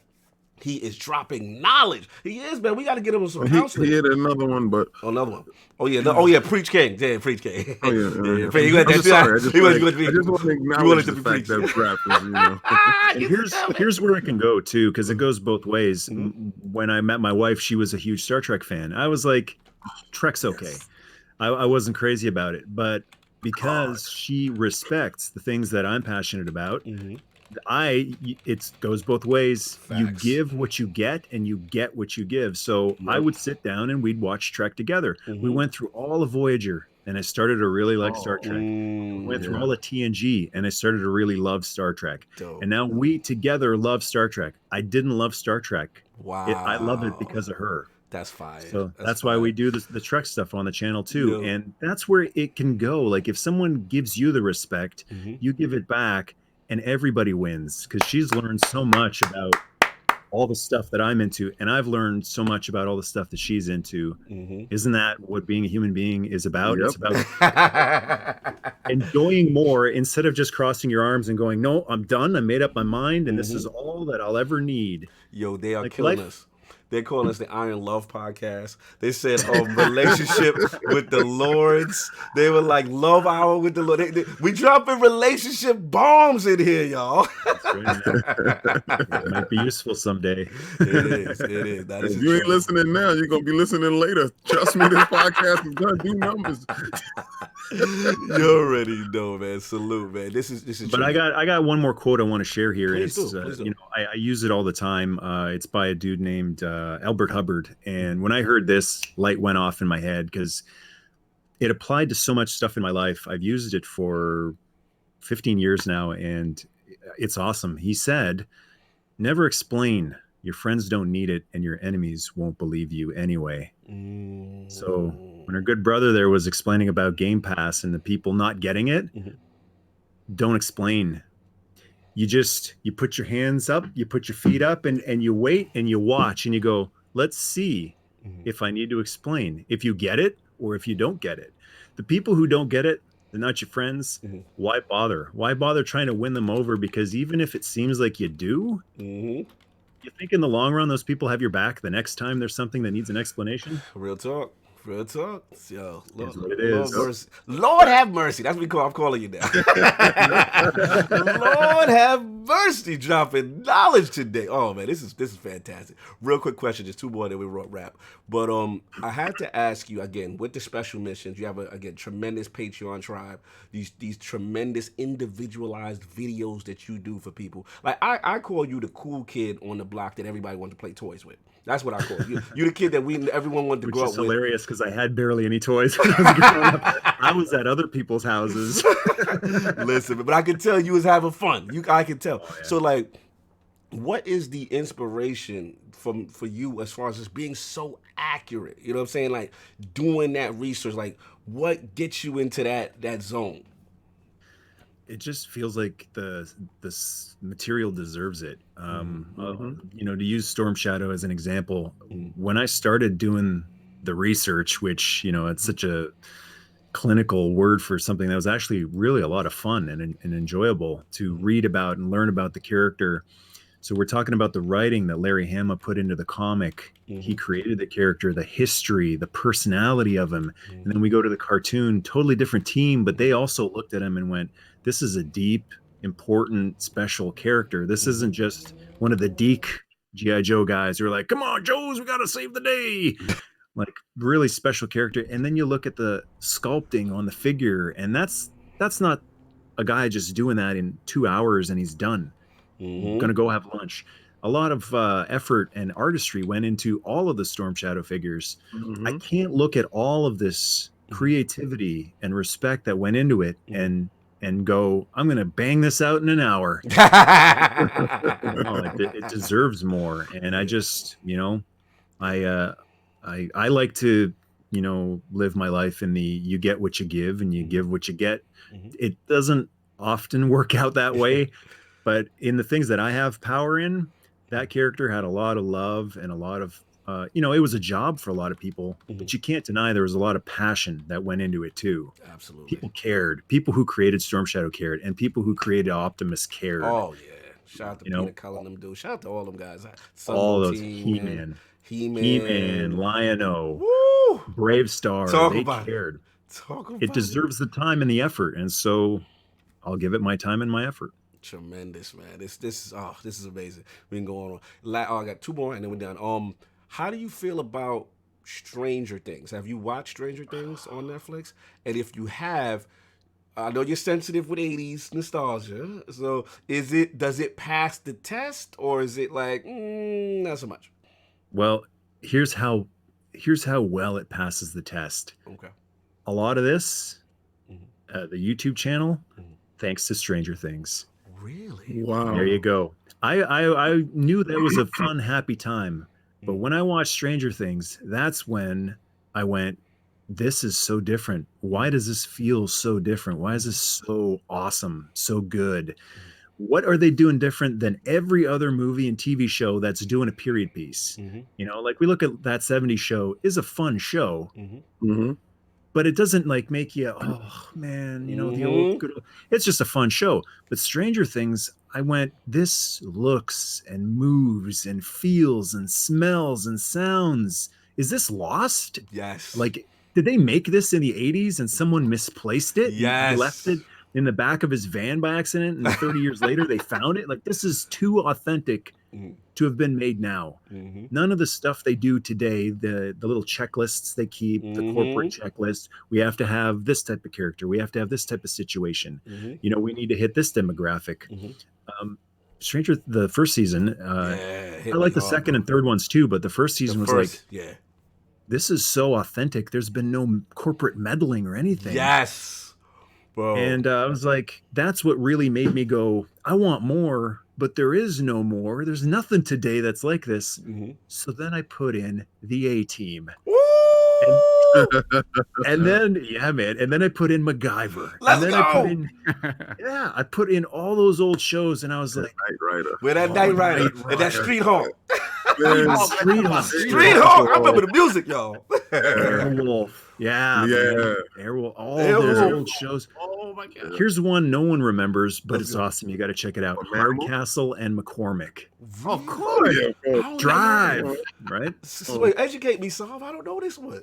Well, this is, see, the thing is, in my house, right, there was certain shows that were family shows. You had to watch as a family, right? It wasn't a show that I myself would watch by myself. But then when mom and dad had the TV, Hardcastle and McCormick. Wow. That is one of the best theme songs you'll ever hear from any show. You see what they're doing now with Fantasy Island? They turn it into a horror. Oh yeah. Oh yes. Yeah, I saw that. Yes, and I was like, that's an interesting twist on it. I mean, it would be a horror thing, basically, you know, like Fantasy Island. And then I can't wait to see it, because that used to be one of my greatest shows, Fantasy Island and I Love Lucy. The reason why is because they had Hispanics in prominent roles. Right. And being that my grandmother's Puerto Rican, I've never got a chance to see like Hispanic and prominent roles on television. But in these two shows, Ricky Ricardo, he had his own club, the Babalu. And Ricardo Montalban had a whole island. It was like, welcome to Fantasy Island, where all your fantasies can come true. Boy, are you serious here? Those was my favorite. Shout out to Slow. The chat is loving this 80s talk right now. The chat, shout out to Slow. He said MacGyver could make a bomb out of chewing gum and a paper clip. That's right. Yeah. He did though. He did though. Shout out the greatest American hero in the chat. What? That was my favorite. When he couldn't fly, he used to fly crazy. Yo, we can keep it going, man. Oh man, so we got that. Wow, you killing it right now, Lord Mercy. I got a question for you. You guys, anybody here like the A-Team back in the 80s? Of course. Yes, of course. Mr. T, man. Right, so who's seen the new A-Team? Well, not new now, but to me it's new. Yeah, that's the one. Liam Neeson, Rampage, Jackson. Yeah. Anyone here like that one? It was okay. It's never gonna make the classic, but. Now everyone teach his own. I love that movie, and I thought like this perfectly captures the spirit of the old show. And not a lot of stuff reboot shows do. Like the new MacGyver show, I tried it, and I was like, I'm not feeling MacGyver here. Magna PI, same thing. I'm like, they've changed so much. It's like that Fantasy Island where they change it from what it originally was. Yeah, the essence of it. Fun and lighthearted and wholesome to horror. So I just don't get why so many things get rebooted, and when they reboot, they think the important thing is make sure that you bring the costume back, or not even that. Sometimes it's just the name. It's like literally just call him MacGyver, and who cares if it's like more violent or if it's more cynical. Like that's the great thing about the 80s. It wasn't a cynical time, really. Yeah. But to revert it right back to video games, Resident Evil 2, the remake, captures what the first one is truly about, but it updates it to this, this not contemporary, this modern era. I'm playing Resident Evil 2 now, and I'm getting the same feelings that I was when I played the first 2 Resident Evils when back in the days. But it's giving me more insight. And I think that when you do remakes to things, you're supposed to stay true to the source material, but you update it to a point where it is nostalgic, but it's also current. So a lot of times when they do stuff like that, they lose the nostalgic and just make it current. Yeah, I think it's a lot. Yeah, Mike. I describe it as losing the spirit of it. Yes. The soul. The soul drops out. Yeah. You have to look at what is the reason why the dynamic worked. What made it successful? Forget about just replicating, like Mercy said. Instead of replicating exactly the costume and the suit, that's gonna come with it. But what was the spirit of the show? What made it work? And sometimes they lose that, and even the genre, right? Like you were saying, like it just becomes something completely different. And a lot of it's just Hollywood. Sometimes with the cast grab, and you know what I'm saying. Shout out to my boy Jane and say he was like, Hollywood out of it ideas sometimes, and they just want to, pick something that worked back in the day, and throw a little brand name. Brand strength, yeah. Exactly, man. So we're going to move on. So I got to ask the question that I ask all the lords of the realm. I already know it because you did a video on it, but I want to see if anything changes. I need to know Lord Michael Mercy's top 5 video games or franchises of all time. All right. Well, I said earlier, whenever you make a decision, you end it with, but I could be wrong or I could be mistaken. So I don't really remember the 5 I picked in that video. Okay, so, I can refresh you. Well, let me throw some games out there. But whatever I say, I could be wrong. Because like in a year, I might feel different. But Streets of Rage 2. Woo! Streets of Rage 2 will always be on any top 5 video game of all time list that I ever do. Amazing gameplay, great music. And I love the different characters with the different movesets. So they weren't like identical moves, different looking characters. Yes. You got Max with the power bomb, and the atomic drop. So good. Bare Knuckle, or was it Grand Uppa? It was Grand Uppa. Yes. Let's go. Axel. The only thing about part 2 I missed was Adam. Yeah, I thought Adam made the come. His little brother's in it. That's why Streets of Rage remake is so awesome, because Adam's in it. Speaking of which, again, follow Dotemu. That's the company that's handling the Streets of Rage 4 edition. It's officially going to be licensed by Sega. Sega has given the okay.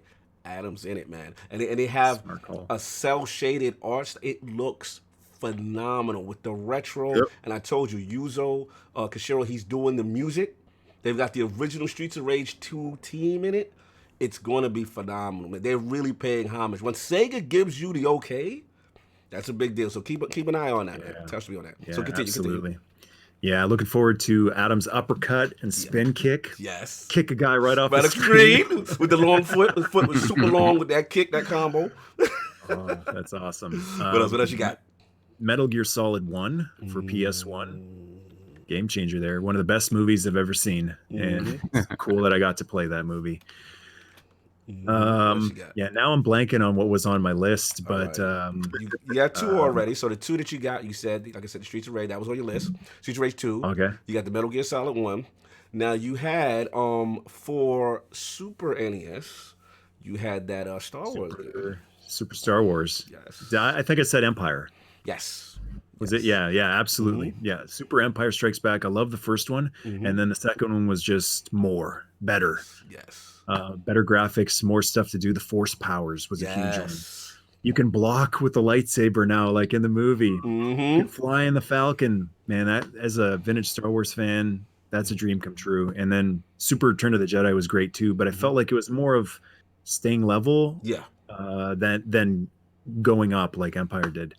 And then what did I have for number 4? For number 4, you had Link. You had Zelda, but you had a unique one. You had part 2. You had, I believe. I was just gonna say that Legend of Zelda 2: Link to the Past. I didn't have Zelda 1, I started with Zelda 2. So that was my intro to the world of Zelda, and that was mind-blowing being able to walk on a map and then warp into the side scroller. Woo! And then in addition to that, you've got a quest. You can go into towns and talk to people and find stuff. That game, like the year it came out, was mind-blowing because video games before Legend of Zelda for me, you either ran and jumped, or there was like a little bit of strategy type stuff, but it wasn't like a blend of 3 or 4 different games. Yes, that's a good point. The cartridge was gold. Of course. And you could save games on the cartridge. Salute to save states back then. Salute to that. Yeah. So that one, absolutely. Now, the last one that you had, this one hit me because this was one of my favorite arcade games outside of Shinobi. And I've never heard anyone say this game. So when you had this up, Solve could attest for all you WWF fans. WrestleFest? We had WrestleFest, bro. Yep. You know what? I can tell you my list today is the same as when I did that video, and it might change. I could be wrong in a year. I could have a different opinion. Talk to me about WrestleFest. Let's get it. WrestleFest was the game I could play a half hour on 1/4. So we had a grocery store. My town, it's called Kitchener. It's in Southern Ontario, and they would do certain things like, we want to have the biggest grocery store in all of Canada, and it might have been all of North America. Before that, we had the longest bar in all of the world. It might have been the world, if not like at least North America. It was a place called Lulu's, a great place for music. But it was this ridiculous, like, giant bar that went around the entire building. It was the size of a department store, like a Walmart. And a bar literally that just went around an entire Walmart-sized store. So then they built this grocery store called Nob Hill Farms, which was the size, it was insane. It was 4 Walmarts, but a grocery store. And they had a WrestleFest at the entrance. So I got a quarter. Mom went grocery shopping, and I would be, throwing guys out over the top rope for the whole time she's grocery shopping. You doing that Royal Rumble? You did the Royal Rumble mode? Royal Rumble, I got, or the tag team, but I got so good at that game. It was the best game it was the only game I ever really got good at the arcade. But yeah, every character in that game, just the most fun. That music was so simple, but so good. Warrior clothesline. Warrior, gorilla press. Sergeant Slaughter with the noogie. Yes, let's go.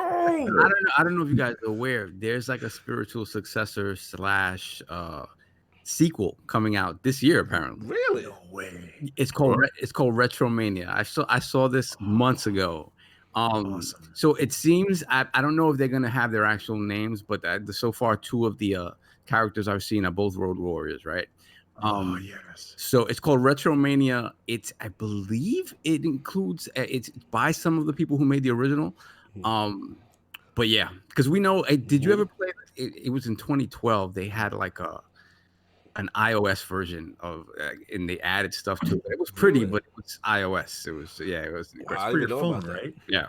Yeah, I didn't know about I want to play it on my TV on a video game emulator. So this is apparently coming to all platforms this year. Is it official or fan made? Oh, it's official. I mean, it's. Is it WWE? No, that's what I'm saying. No. It's called Retromania, so it's not gonna have more. They than can't have the license. The license. So they can't have Warrior or Mr. Perfect or any of the Hulk Hogan. Well, they'll have the likenesses more than likely, but they'll have. Well, let me see. What am I looking up? Well, there are some people that have their actual names. They have the Blue Meanie. The Blue Meanie. I remember him. Idol. So Animal and Hawk are there as the Road Warriors. Awesome. Let me see. Nick Aldis, Tommy Dreamer. Colt Cabana, NWA, National Wrestling Alliance. So yeah, it's just one of those things where it's bringing that style of gameplay back, though, which to me is the most interesting thing. Yeah. I miss it. I've never been able to get into the modern wrestling games, SmackDown versus Raw, and all that stuff. Just looks too real to me, and I miss WrestleFest, bro. Or Fire Pro Wrestling was fun too, like the more animated looking. Yes. I I want like Fire Pro. animated Impact. Yeah, the last Fire Pro came out only for PC, and it's only been a couple of years old now. But it's crazy. It is really you can do anything in that game. You can create anything in that game, any character that you want, and it's just fun looking through the character creation there and see what people have made because it literally the entire history of wrestling is in that game. Yeah, man. I remember playing Fire Pro for my IBM computer. It was like a Pentium computer, and I had to shut all. You know how like the old days of computer, you had to shut like the graphics down and the resolution down just to get it to run, no sound. So I'd be playing Fire Pro with no sound, no graphics, like just barely run, slow. But I loved it because you could make like Bret Hart in it. Yes. Make Sting. What? Listen, I just got to get you back on WrestleFest for 1 second. That hit me hard. Now, people don't realize prior to WrestleFest. Talking about this? Yeah, that's right. Oh, King, you got it. I forgot King got it. Oh man, that King is out here rocking. You gotta put the screen on it. You gotta move the camera to the screen. Can't do that. You can't do it like that, bro. Oh, yo, look how you got. Oh, you got Ultimate Warrior. Yeah, son. We had the Big Road Boss Warriors. Man. Oh man, yo, classic, bro. Let me tell you. Well, That's awesome. I'm playing. The thing again before WrestleFest, people don't remember Saul. We had Superstars of Wrestling first. Right. Yeah. That was the first one. And that one was kind of simplistic. It was very, whatever. But it was like it was a cool start. But It had the Macho Man. This one right here too. Oh man, who you Oh, got those? I know you have them all. Let me see the boot up. Yeah. Because I believe Yeah, $1 Million Man and Andre the Giant was the champs in that one. Yeah. They was mad hard. They was mad hard, son. Yeah, that's it. I hope they do one of those. What are they called? The new cabinets that they sell at Walmart of That'd be great. Pac-Man and Turtles. I hope they do WrestleFest. Yeah. I don't know if they could with the licensing of all the individual characters, but Well, I think back then, when WWE was WWF, before all that crazy stuff, the way Vince was selling the properties, it was different. So now a lot of these guys own their names, opposed to Vince he owns them lock, stock, and barrel. I think nowadays it kind of changed, like with The Rock owning his stuff and a lot of the wrestlers owning their names. And I think the problem is a lot of these licensing deals have expired. So it's like contractually. So it's like for them, they won't be able to replicate it. But again, it was just such a. Here's one way they could go. It looks absolutely amazing. It's great. It's great. Here's one way they could go. They could make a guy in a yellow singlet with curly hair and call him Mr. Flawless. Yeah, of course. Exactly. Of course, the knockoff.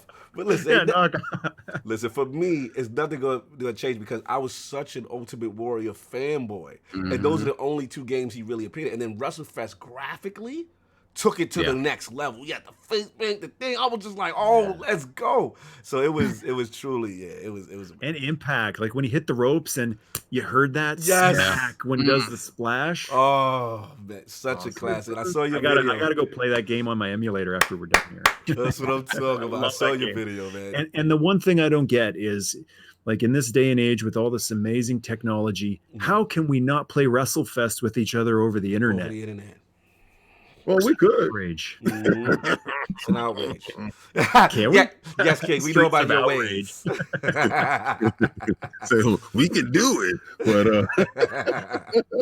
listen, man, we can go off hours, but unfortunately, little Michael Mercy out. He got limited time, so we got to get him out of here. But wow, tremendous video game system history, 80s nostalgia. We could literally have a 3-hour show just talking to you about the 80s all day. Lord Michael Mercy, where can the fine people find you? What do you have going on next on your journey? I'm around. Come on, you gotta plug yourself. Come on. YouTube, you just search for Michael Mercy, and then all the links to all my other stuff is on the page there too. But I want to thank you guys for inviting me on here. Thank you so much. It's been awesome chatting with you guys. Thank you, brother. You're all good brothers. Really appreciate the love. Much and what you're doing here is awesome, man. Keep going. It's awesome. It's a blast. Thank you, bro. I'm just, like I said, big thanks. Happy that we crossed paths, and like I said, we will definitely be doing more stuff in the future. Hopefully, I got to get on what is it? Toy Guys Talking. Yes. Toy Guys Talking. We need to do one of those. We got to do one of those. I got to get on that show. I mean, the stories I can talk about Transformers that I had and the G.I. Joes that I had.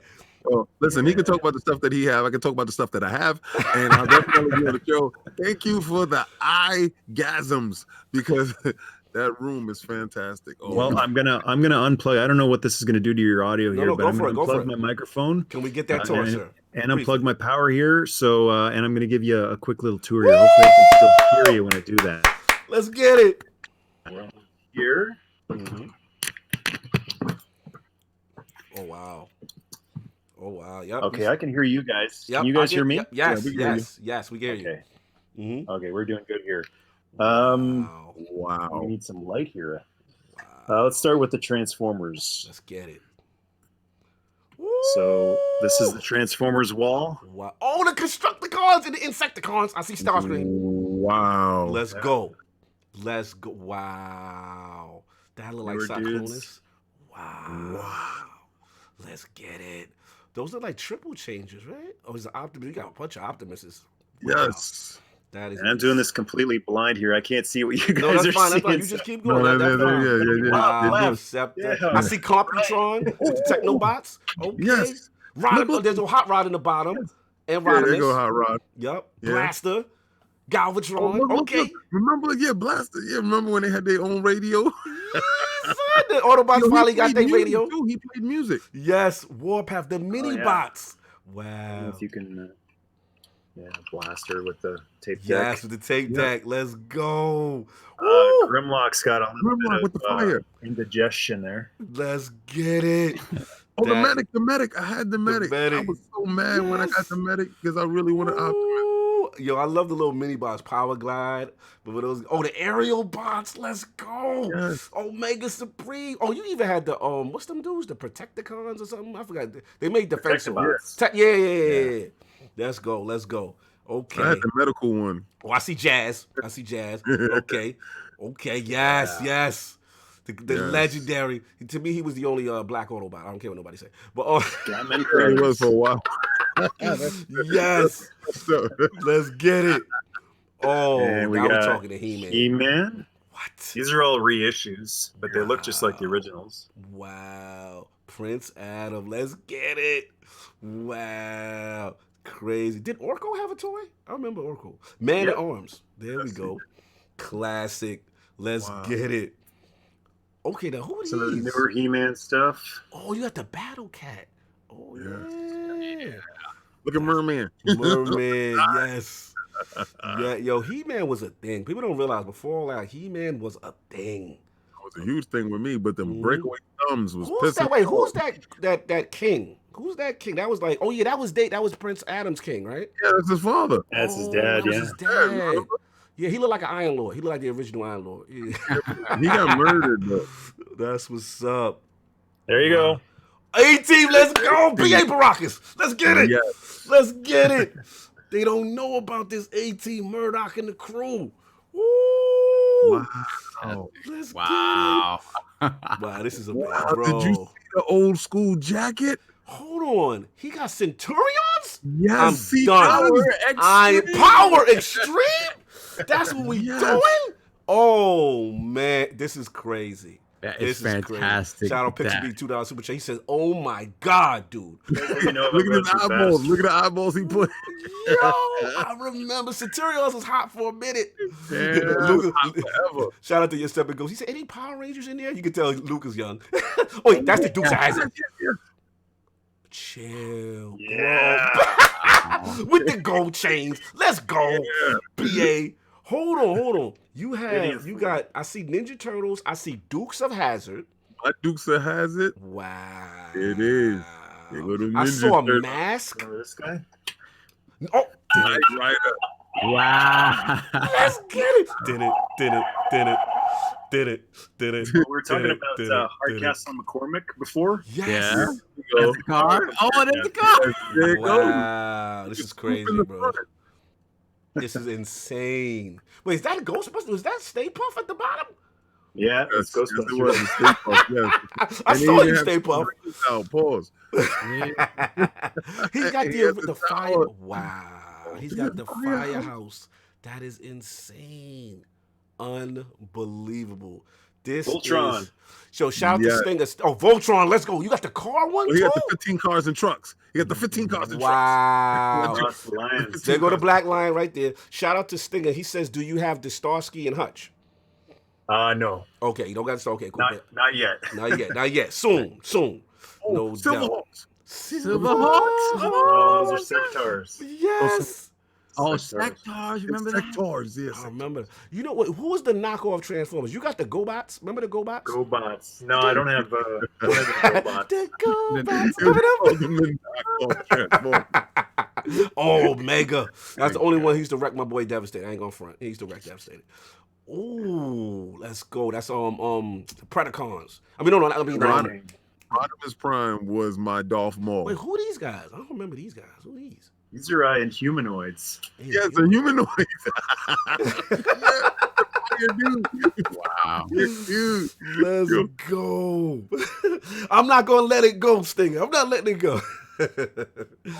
Wow. Where the Thundercats? Yeah, where the Thundercats at? I didn't see the Thundercats. Some Joe stuff. Oh, G.I. Joe. Let's get it. Okay. Wow. My God. This is insane, bro. Over on the other side. What you got going over here? Oh, he got them in the boxes too. What we dealing with over here? Oh, okay. We got These more are the masterpiece guys. Okay. Yeah, remember the masterpieces. Yes, Wheeljack. This is where it really gets. Oh, that was my man, Sunstreaker, and that's the one that could fly. Tracks. The one that could fly. Remember that one? Yeah. Yes. That was the Oh, they were little people. Wow. Sea Spray. Wow, this is great. Look at that jazz. Look at the articulation. They got little people. Yeah, he got the little ones that could go inside. That's crazy. Wow. Oh, Galvatron. Let's go. Starscream. Here's a hint. Oh, he got... Hold on. Back up on that Galvatron. You got the Matrix. How you going to have the disrespectful scene with him with the Matrix on at the end? Oh, you clap. I see what you did. I see what you're doing there. Woo! Megatron, is that you? Is that you? Get on with the ceremony. Yo, look, Rodimus Prime is opening the Matrix. Oh, wait, where's that? I see the Matrix. Right there. Oh, Boom. Arise. Oh, he got Arise Rodimus Prime. Let's go. Let's go. Wow. Oh, let's go. That's the Power Master one, right? That's like the one with too much money. That's the too much. Wow.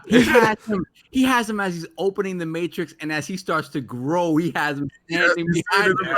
Unbelievable. That's unbelievable. That was amazing. He got Cup. Remember the OG? Remember the OG Cup? Yeah, Hot Rod and Rodimus Prime. Blur, Springer. Oh, the Junkyard. Yes, the whole Bowie Nah Nitty Bob. Yeah, Bobby Grob Nitty Bob.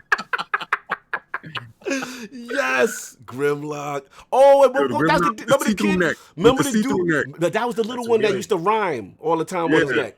Wheelie. Yes. Yeah. Wheelie, yeah.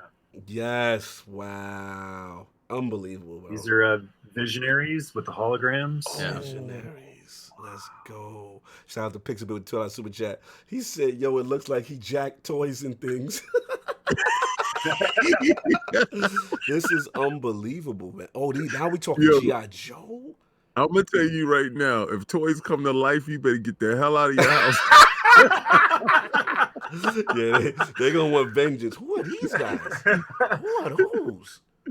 Give me the gasoline and a map.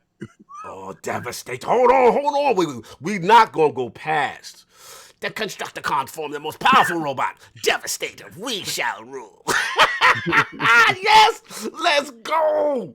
Oh, man, it was going for the Matrix leadership. Yes.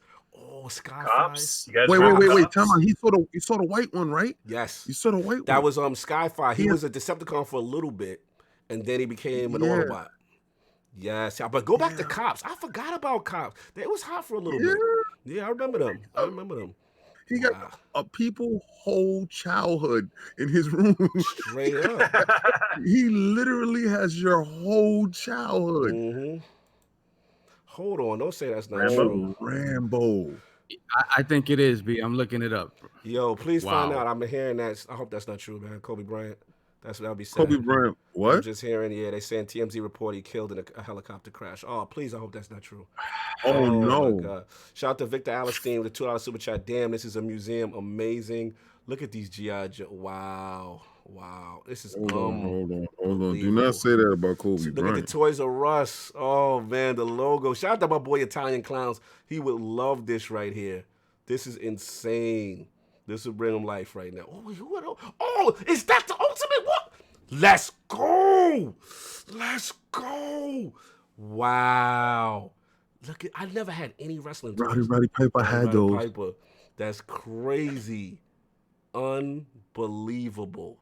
Mask. That was a mask. Yes. Wow. This is insane. Oh, I see X-Men. We got to get this for Disney. There go Silverhawks. There go Silverhawks. Fire. That's right. No collection is complete without the Silverhawks. But we got to get to the X-Men over there right quick. Let me ask you a question. Mm-hmm. Do you have any Battle of Planets? No. Oh, that would be about. He that's my heart. Not yet. Don't you do you do that Battle of the Planets with my man Mark and the G-Force crew? Oh, he has the original Lino. Remember that? Oh, he even got Lino's pops. He had the little bears. He had the teddy bears that was going crazy. Oh yeah, the little Robo bears. Yo, and he got Wily Kid and Wily Cat. Panthro. This is one of my favorites, Brave Star. Brave Star. Damn. Yeah, with the horse with the guns. The horse with guns. Panthro. Wow, that's crazy. This is insane. And then and the USS Flag. Wow. Lord mercy, this is amazing. I don't even know what to say. This is just unbelievable. This collection that you have amassed. Woo!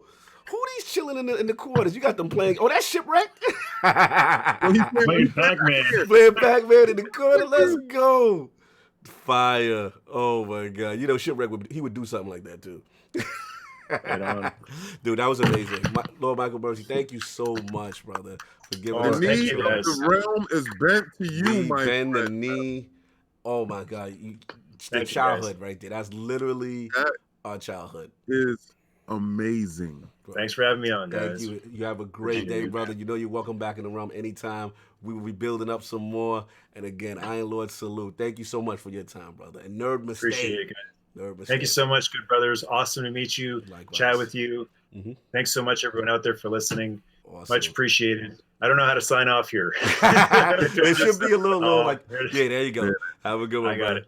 Peace. Thanks, guys. Nerd Mistake. All the best. Take care, guys. Take care, bro. Thank you so much. Unbelievable. Shout out to my brother. Lord Michael. That was crazy. He took me back. I know Atticus like, why are they screaming? What is going on? It's called toys. Oh my God. Damn, man. So obviously, the news. I would like to say the horrible news of KobeBryant. This is terrible news. He's too young. He's too great. Wow. It's sad to hear. Heart goes out to KobeBryant's family. Oh my God, that's crazy. Very, very sad news. Obviously, sucks that it broke while we're alive. Like I said, we're getting the details as it comes in. So it looks like 5 people were killed in a helicopter crash over Calabasas. Shout out to Johan Zell for that. And unfortunately, our brother Kobe is gone. That is sad. And again, condolences to the family. Tremendous basketball player, closest thing to Michael Jordan we've ever seen.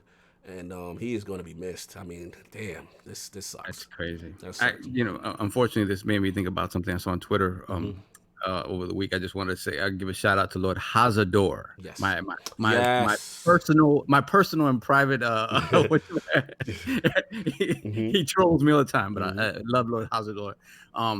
Went through a difficult situation this past week with some coworkers, and thankfully he came out okay. But unfortunately, he survived the tragedy. So just shout out to him and hope he's on the road to recovery. Absolutely. And also shout out to, again, we put it in last ILP, we put it again this one, Lord Italian Clowns. Hopefully he's watching, he'll get a chance to see the Toys R Us stuff to give him some spirit.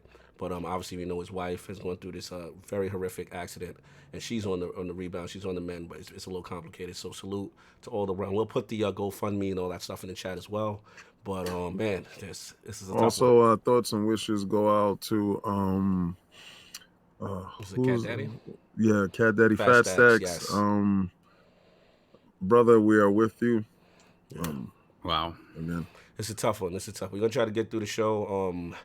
Get some spirits up because it's a rough one. We had such a high and it just went so low. Mm-hmm. But we're gonna switch off. We're gonna try to get some positivity to y'all. The poll is up.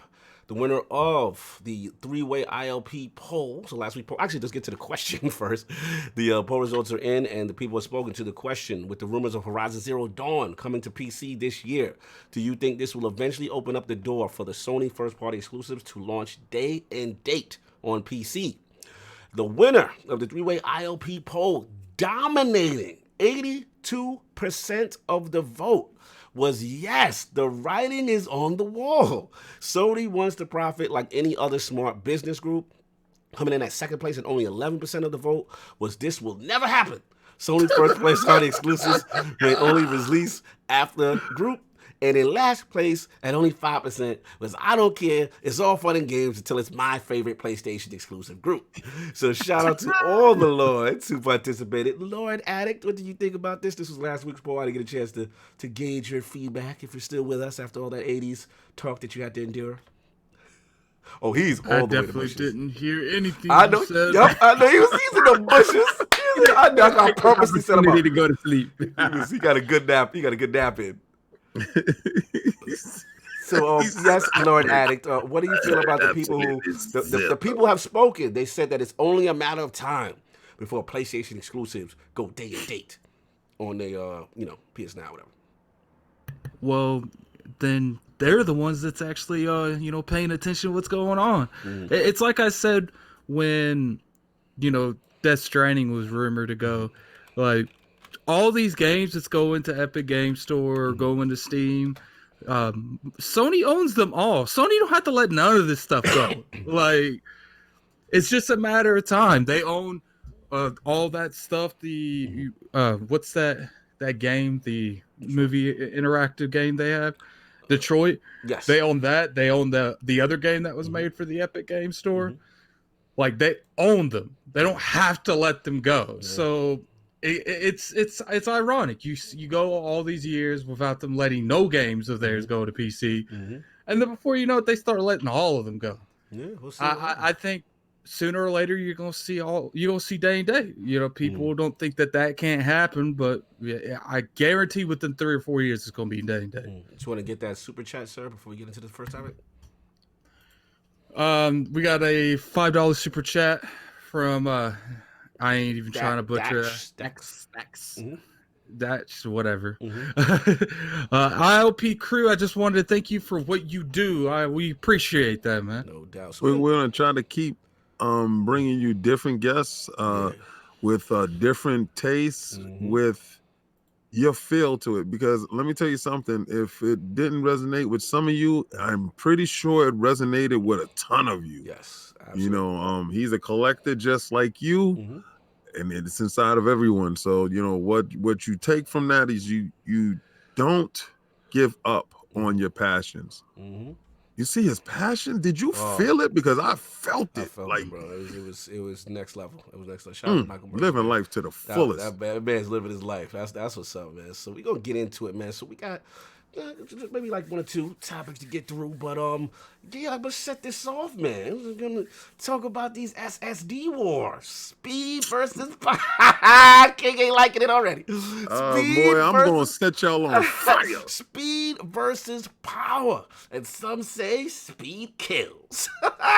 So we gonna get to the rumors, man. A lot going on in these rumor streets. So first, the new details about Microsoft NextGen SSD has found its way online, and according to some Taiwan, what was it, DigiTimes, they reported that the Series X will be powered by a Phison controller, and this is a PCIe 4.0 variant, and according to a freshly surfaced LinkedIn job description, which is an ex-Phison engineer, he talked about that they will be indeed using this controller for the Xbox Scarlet. So again, NVMe 4th generation SSD. I'm currently using this thing right now. It is super fast. But, however, they're talking about that. Other news have come out. Shout out our boy Jess Gordon from Windows Central. He's saying that the Xbox SSD could be half as fast as the PlayStation 5 due to the NVMe interfacing. That's that controller, y'all. So devs are being told that the Series X has up to 2 gigabytes of read speeds, but the PS5 may well be faster. You know what I'm saying? So we got that aspect. And then the last aspect I want to talk about was that, obviously Mark Cerny, when these guys were talking about the PS5 revealed initially in the Wired article, they had mentioned about how their SSD standard is going to be different from anyone else's. And they talked about it's going to be a higher bandwidth and faster than anything available in any PC. Now, we still don't know for sure, the details, whether or not it's going to utilize that latest PCIe 4.0 standard, but all intents and purposes, people think that the PlayStation 5 one will actually utilize that full potential of that controller. So I want to bring this back to the Lords. You know what I'm saying? This is a hot topic right now as far as that. And if the rumors are true, there's a lot of rumors here, right? We still don't know. PlayStation 5 has not officially revealed anything. We still don't know. But I want to know, is it something that we should be concerned about? Because, obviously it'll be faster. And then we do know the Xbox One Series X allegedly has the teraflop advantage. Or is it a situation where this is the critical mistake, where it's DDR5 for PS4 versus ESRAM for Xbox One? Is this the mistake, Solves? I'm going to break the solve first. The only thing going on right here is PlayStation will be able to load up the N64 graphics quicker than Xbox. Oh, man. Alec already started with his slander. He's awake now. So I got to get the solve first. I'm curious because me and Solve get talking. Like, is this if it's true, is this the Achilles heel? Is this where Series X went cheap and Sony might pounce on them? Honestly, I don't think so. Honestly, because I'm gonna tell you this. This type of talk about the specific little details of each system doesn't excite me as much. Like if you want to speculate, when we were speculating about what type of CPU, GPU stuff, that's interesting to me because it gives you a general broad idea of what the machine can do, right? The SSD stuff that Sony showed initially with Spider-Man is super interesting. And I think that's why I love consoles, right? You can only get a situation where an SSD can be this fast in a bespoke piece of hardware like this, because no PC could do that. Because the problem with a PC is that it brute forces everything, right? Everything is just piecemeal, and it's not built to work in conjunction with one another. So this is fantastic across the board. But until I see both of these SSDs in the wild, really doing what they claim they're going to be doing, I'm not giving it too much credence either way. Because I'm gonna tell you right now, okay, it was cool that you showed me Spider-Man, a game that was built for the PS4, loading up in a couple of seconds. Now show me the next Spider-Man. Bigger open world, crazier AI, more detail in the world, everything. Show me that loading up the world the same way. Right. On the Microsoft side, show me the new Fable. You could see across the landscape and nothing loads in. And if you show me that stuff in practice and it's doing what it claims to be doing, call me impressed. Until then, I don't care. Shout out to Fakes23 BKNY with the $5. He said it's probably true. Microsoft talked about their SSD. Sony demonstrated their SSD. He's saying the boots on the neck. They demonstrated their SSD on a PS4 game. Show me that same level of speed and everything else they claimed on a game built for the PS5. Call me impressed. Same with Xbox. Sony showed you a logo. Shut up. Yeah, don't show me, my God. Same with Xbox. Don't show me, don't show me Halo 1 running at 120 frames per second. I won't be impressed. You know what I mean? Fair enough. Let's get the king. I heard him grunting and groaning during my descriptions of your own company don't believe those factoids that you trying to push through these pipes. Your own company took that fastest thing off the board. As soon as they put it up, they was like, yo, who said that? Get that out of there. They know it ain't true themselves. So you sitting there, you talking all this hot. Oh, we're fast because we got a nice SSD. What about your CPU and your GPU? Shut up, man. Sitting there, just because you got a fast Honda don't make you nice, bruh. Like, really, all right, but stop King, it. in fairness, we are alleging we don't have the full raw. I mean, I can get Phil listen, Dominous Maximus. my knees is on deck right now. My to be knees fair, on deck. We don't know. King is 100. To be fair, King's 100% right. Microsoft ain't the one that took that off their website. It was Sony that did. Okay, I If get you you was on the the fastest, fastest. if you the fastest, and why we you took it see off? throughout this whole generation, when Sony cocky, they don't come back and be like, let's remove that. Where's the chalk? Where's the whiteout? We got to take this off. Someone messed up. Okay. But addict though, Jim Dance Moves Ryan is in charge right now. So you know he throw them dance moves on you, son. Listen, here's the question. In fairness, they do not know. You know what's funny, man? Oh they over there putting all their paperwork together with crowns, man. That's what's going on, man. They're doing it with chalk so they could just take that spit, just get a little bit off. Like, we didn't say this, all right? They the fastest at showing you their logo. You're ridiculous. All I'm saying is we are speculating that the Xbox Series X is 12 teraflops. We do not officially know that they're 9. We're just speculating based on some rumors. They're lying. Right? So why can't this rumor be true that the PS5 is fast? They quick out here. They fast. You know why it's not true? Because when the boy posted it, Sony smacked his hand and took it off the board. So if Sony themselves know they not the fastest, who is you to tell them they the fastest? Shout out They're not the Flash. Shout out to Face 23 VKNY, my man. He said, wait, you know what? I'm gonna say this, right? They got the fastest 1 terabit SSD in the streets because if y'all want to run with that narrative, then again, when the user interface went up, they only have 1 terabit of storage on their joint. They're gonna be the fastest to to fill up the storage drive. Oh my god! So listen, when Xbox jumps out with the 2 terabit joint, and y'all gonna be like, oh, but we faster. You have less terabits. Less teraflops. You're ridiculous. Why do you keep talking about the lesser? And they keep talking about the price point gonna be more. You're coming in with the lesser, but you're gonna be more though, price-wise. I mean, I don't know. But I know when they say they're the fastest and they pull it off the website, I'm gonna go with what was pulled. All I'm saying, this was an official LinkedIn post for what was leaked on what the Xbox Series X was. It was doing. Officially posted on their site, and they officially took it down. No, they take the LinkedIn, not the LinkedIn. I know what you're talking about. You talking about Sony? Yeah, I know what you're talking about. Okay, so if Sony themselves, who are we? This is what I'm trying to say. Like, who are we to speculate when Sony definitively went up there and took it down themselves? You funny about them being the fastest is what you said. That's right. They said we the fastest. Somebody inside the corporate room said, yeah, we the fastest. And somebody came in there and wiped it off the board. You know how when you inside the classroom but the teacher not there and you write stuff on the board and then the teacher come in and looks at you with that face like, who put this crap on the board?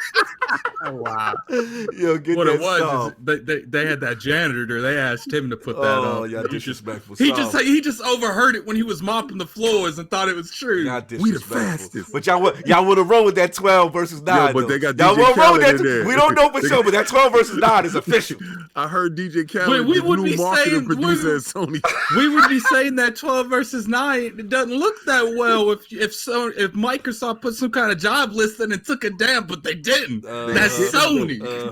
Yo, Sam, can you please get JD Gamer and then I'll go. Shout out to JD Gamer with the $5 super chat. We should be concerned if it's true, but it might just be PS fanboy jealousy about the CPU, GPU, and the Xbox sex being better. Now throw them in the bushes. No doubt. Listen, man, let me jump in. Y'all funny. Oh, hold on. Shout out to Pixel Bit G. That's the homie. Xbox website right now for Series X says the fastest, most powerful eyeballs right now. It doesn't say console we ever made. I feel it. I mean, listen, we do know. Guess what? Guess what, King? Who did that for you? I'm listening. I want y'all to all put them Phil Dominous Maximus Spencers I'll put those up right there because let me tell you, this man. I want to see some 12s are bigger than 9. That's what I want to see. His arms is outstretched. Who put them arms outstretched for you? Who is out here for you? Let me tell you. Every time these dudes do something, Phil done come and put the boot upon their neck. He put the boot upon their neck. And if you look at it, right? If you look at the chip, it say AK on their chip. Where your chip at, though? What do your chip say? Your chip say Sony, and it don't say faster. So, oh, my God. We shall see. They put that chip in that car, King. That's what's going on here. Y'all so petty. Anyway, I'll jump in real quick. Facts is facts. That's all. Y'all ridiculous. Anyway, so, look, hold up. Before we got, you know, King, I was watching something. You gotta do it real quick for me. You gotta do that. They got a new car with that facial expression. It's a new car. Yeah, I'm petty. Anyway, look, it's a lot of questions here. We don't know for sure. Obviously, mad speculation. This is all fun speculation. No one knows anything. But look, my only concern though, for the people who are saying that, you know, it's true. There's some little holes we could poke in the sense that the engineer, the software engineer who's leaking this for Scarlett, you know, he denotes that it's for Scarlett. But remember, as we know, Scarlett is 2 devices, right? Wait a second. Is that same dude that got fired because he posted the back part of his Xbox? This is not is that it the guy. dude that had the cat hair on his Xbox it's that not got the fired? cat hair, dude. Is this the dude who was so stupid that he posted the back with the serial number? Is this the dude that's sitting inside HR right now? This is the dude that we cannot trust? No. I mean, I'm going to tell you right now, this is the dude that can't hold water. Is this the dude that they said, hey, don't you say nothing? And he told everything. Is this that dude? No, it's not. This is the dude working. This is the dude work for Pfizer. This is the engineer that didn't know a serial number could be put out back it's too. not. You are confusing 2 people. That is not what's going on. This is the dude that's working at Walmart right now. This right? is the guy that is working on the controller that supposedly goes inside. All right, he's fired as well. And he's got his LinkedIn profile up there. Anyway, all I would say is that he does say Project Scarlet, and we do know Scarlet is the family of device because we still know there's a Lockhart and Anaconda. So there is a chance he could be giving out Lockhart stats. If that he out there throwing out the Lockhart stats. He's stupid. But he purposely putting the breadcrumbs to the wrong house. You're ridiculous. Hansel and Gretel in reverse, guys. Do not follow this dude, son. And we still don't know, you know what I'm saying, if the on what the official PS5 details, because we can sit there and say it's fast or whatever until Sony shows us this SSD solution, this proprietary solution, and we have real world testing. There is no way we can definitively say anything is faster than we can't say anything but the logo. That's the only thing we can say right now. We can't tell you a form factor. We can't tell you anything. But you know what, King? At least they worked hard on that logo. You got to give it to them. Hold on 1 second. Get JD Gamer. I'll get Smitty Smith. We know, shout out to JD Gamer with the $5 super chat. We know that Microsoft likes to customize everything. What we don't know is what customizations Microsoft has done to the SSD controller behind the scenes. Hashtag best. True. I got to get Smitty Smith with the $5 super chat. PhilSpencer, Dance Hall King, chip on the neck. Who did that for you? Yo, salute Smitty Smith with the rude boy. Chip on the neck, volume 1. You done know. Oh no, dance on him. Put dance on him. Y'all like that chip on the neck. Yo, that's stupid. Shout out to you, Smitty Smith. You won today. You are on to something. But yeah, listen, the last thing, like I said, and then the last thing, in defense, even if everything is true, even if this is the storage solution that is faster and whatever, people got to understand, when you go from mechanical drive to SSD, that jump is tremendous. Shout out to Brad Sams. Yeah, if you watched his latest video, he said broke it down to you. Yeah. At the end of the day, everyone's playing games faster. Yeah, it like don't even SSD, really matter. So even if there is true, we don't know. This could be minuscule differences. And then the other thing is, if again the rumors with 12 versus 9 is also true, then that means the GPU of the Series X and all that is fast, the teraflop performance, so they could get more out of it still with that existing solution that is still crazy fast. Still a lot of speculation, just fun to talk about. You know what I'm saying? And the bar. Don't you love how King? Don't you love how Cognito likes playing the middle ground? I love how he does it because he has to do his disclaimer. That's beautiful. Yes. See, they know me. They know the fact that I'm a cap all day. So I'm gonna let you know something, right? It's all fun and King, what's bigger than 9? What's bigger than 9? 12. Yeah, ridiculous. And who has a 12? Pause. Microsoft. Well, it's 12 and 9 talk. We gotta pause y'all a little bit now. Anyway, Microsoft site is all fun and games until you go to the website and you notice to say most powerful and fastest. So I'm gonna tell you right now, you don't go out there with those bold claims without knowing something. Yeah. And your boy But when you do, you take it off the website, act like it never happened. when you don't know something and you put it up, you got to take it down. Anyway, moving on, we'll breeze through these last two. Lord King, Lord Phil, out in a certain region, the land of the rising sun. You know what I'm saying? What's going on? So, shout out to Phil, Dominous, Maximus, Spencer. You guys sat there and laughed at me when I told you my man said, you know what, we have a deficiency in this department. I'm going to go out there and pay the way. So he went on his magical jet and he flew out to Japan. And, you know, they brought out a little real estate out there, a little office view with a view. And in his view and in his sights, he had the land of the rising sun. And you don't think it boils him every day? How can he conquer this place? So it started with a 3-prong approach. Shout out to the man, the myth, the legend, Mr. Bill Stilwell. Woo! And it all starts with that key figure there, that xCloud, because he saw every person in the land of the rising sun has a cell phone. How can I get my tech into these people's hands without them knowing it? So he studied the way of the ninja.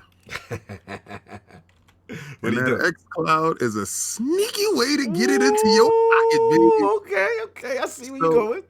While he's out there and he's doing that one way, see, you can't slay a dragon just by grabbing him by his tail. See, you gotta make sure that you have the magic knife. So, how do you cut the dragon scale? You make sure that you got a developer that gets straight to the core. So your man Phil Dominus Maximus Spencer is out there talking to these developers and showing them xCloud and talking about Game Pass. And you know, while he's there, he said, check out our new system. And lo and behold, our fearless leader has reported back and said, there's wonderful talks going on. Developers are loving what we're showing, and unannounced and announced games, and the key word is unannounced games are looking fantastic.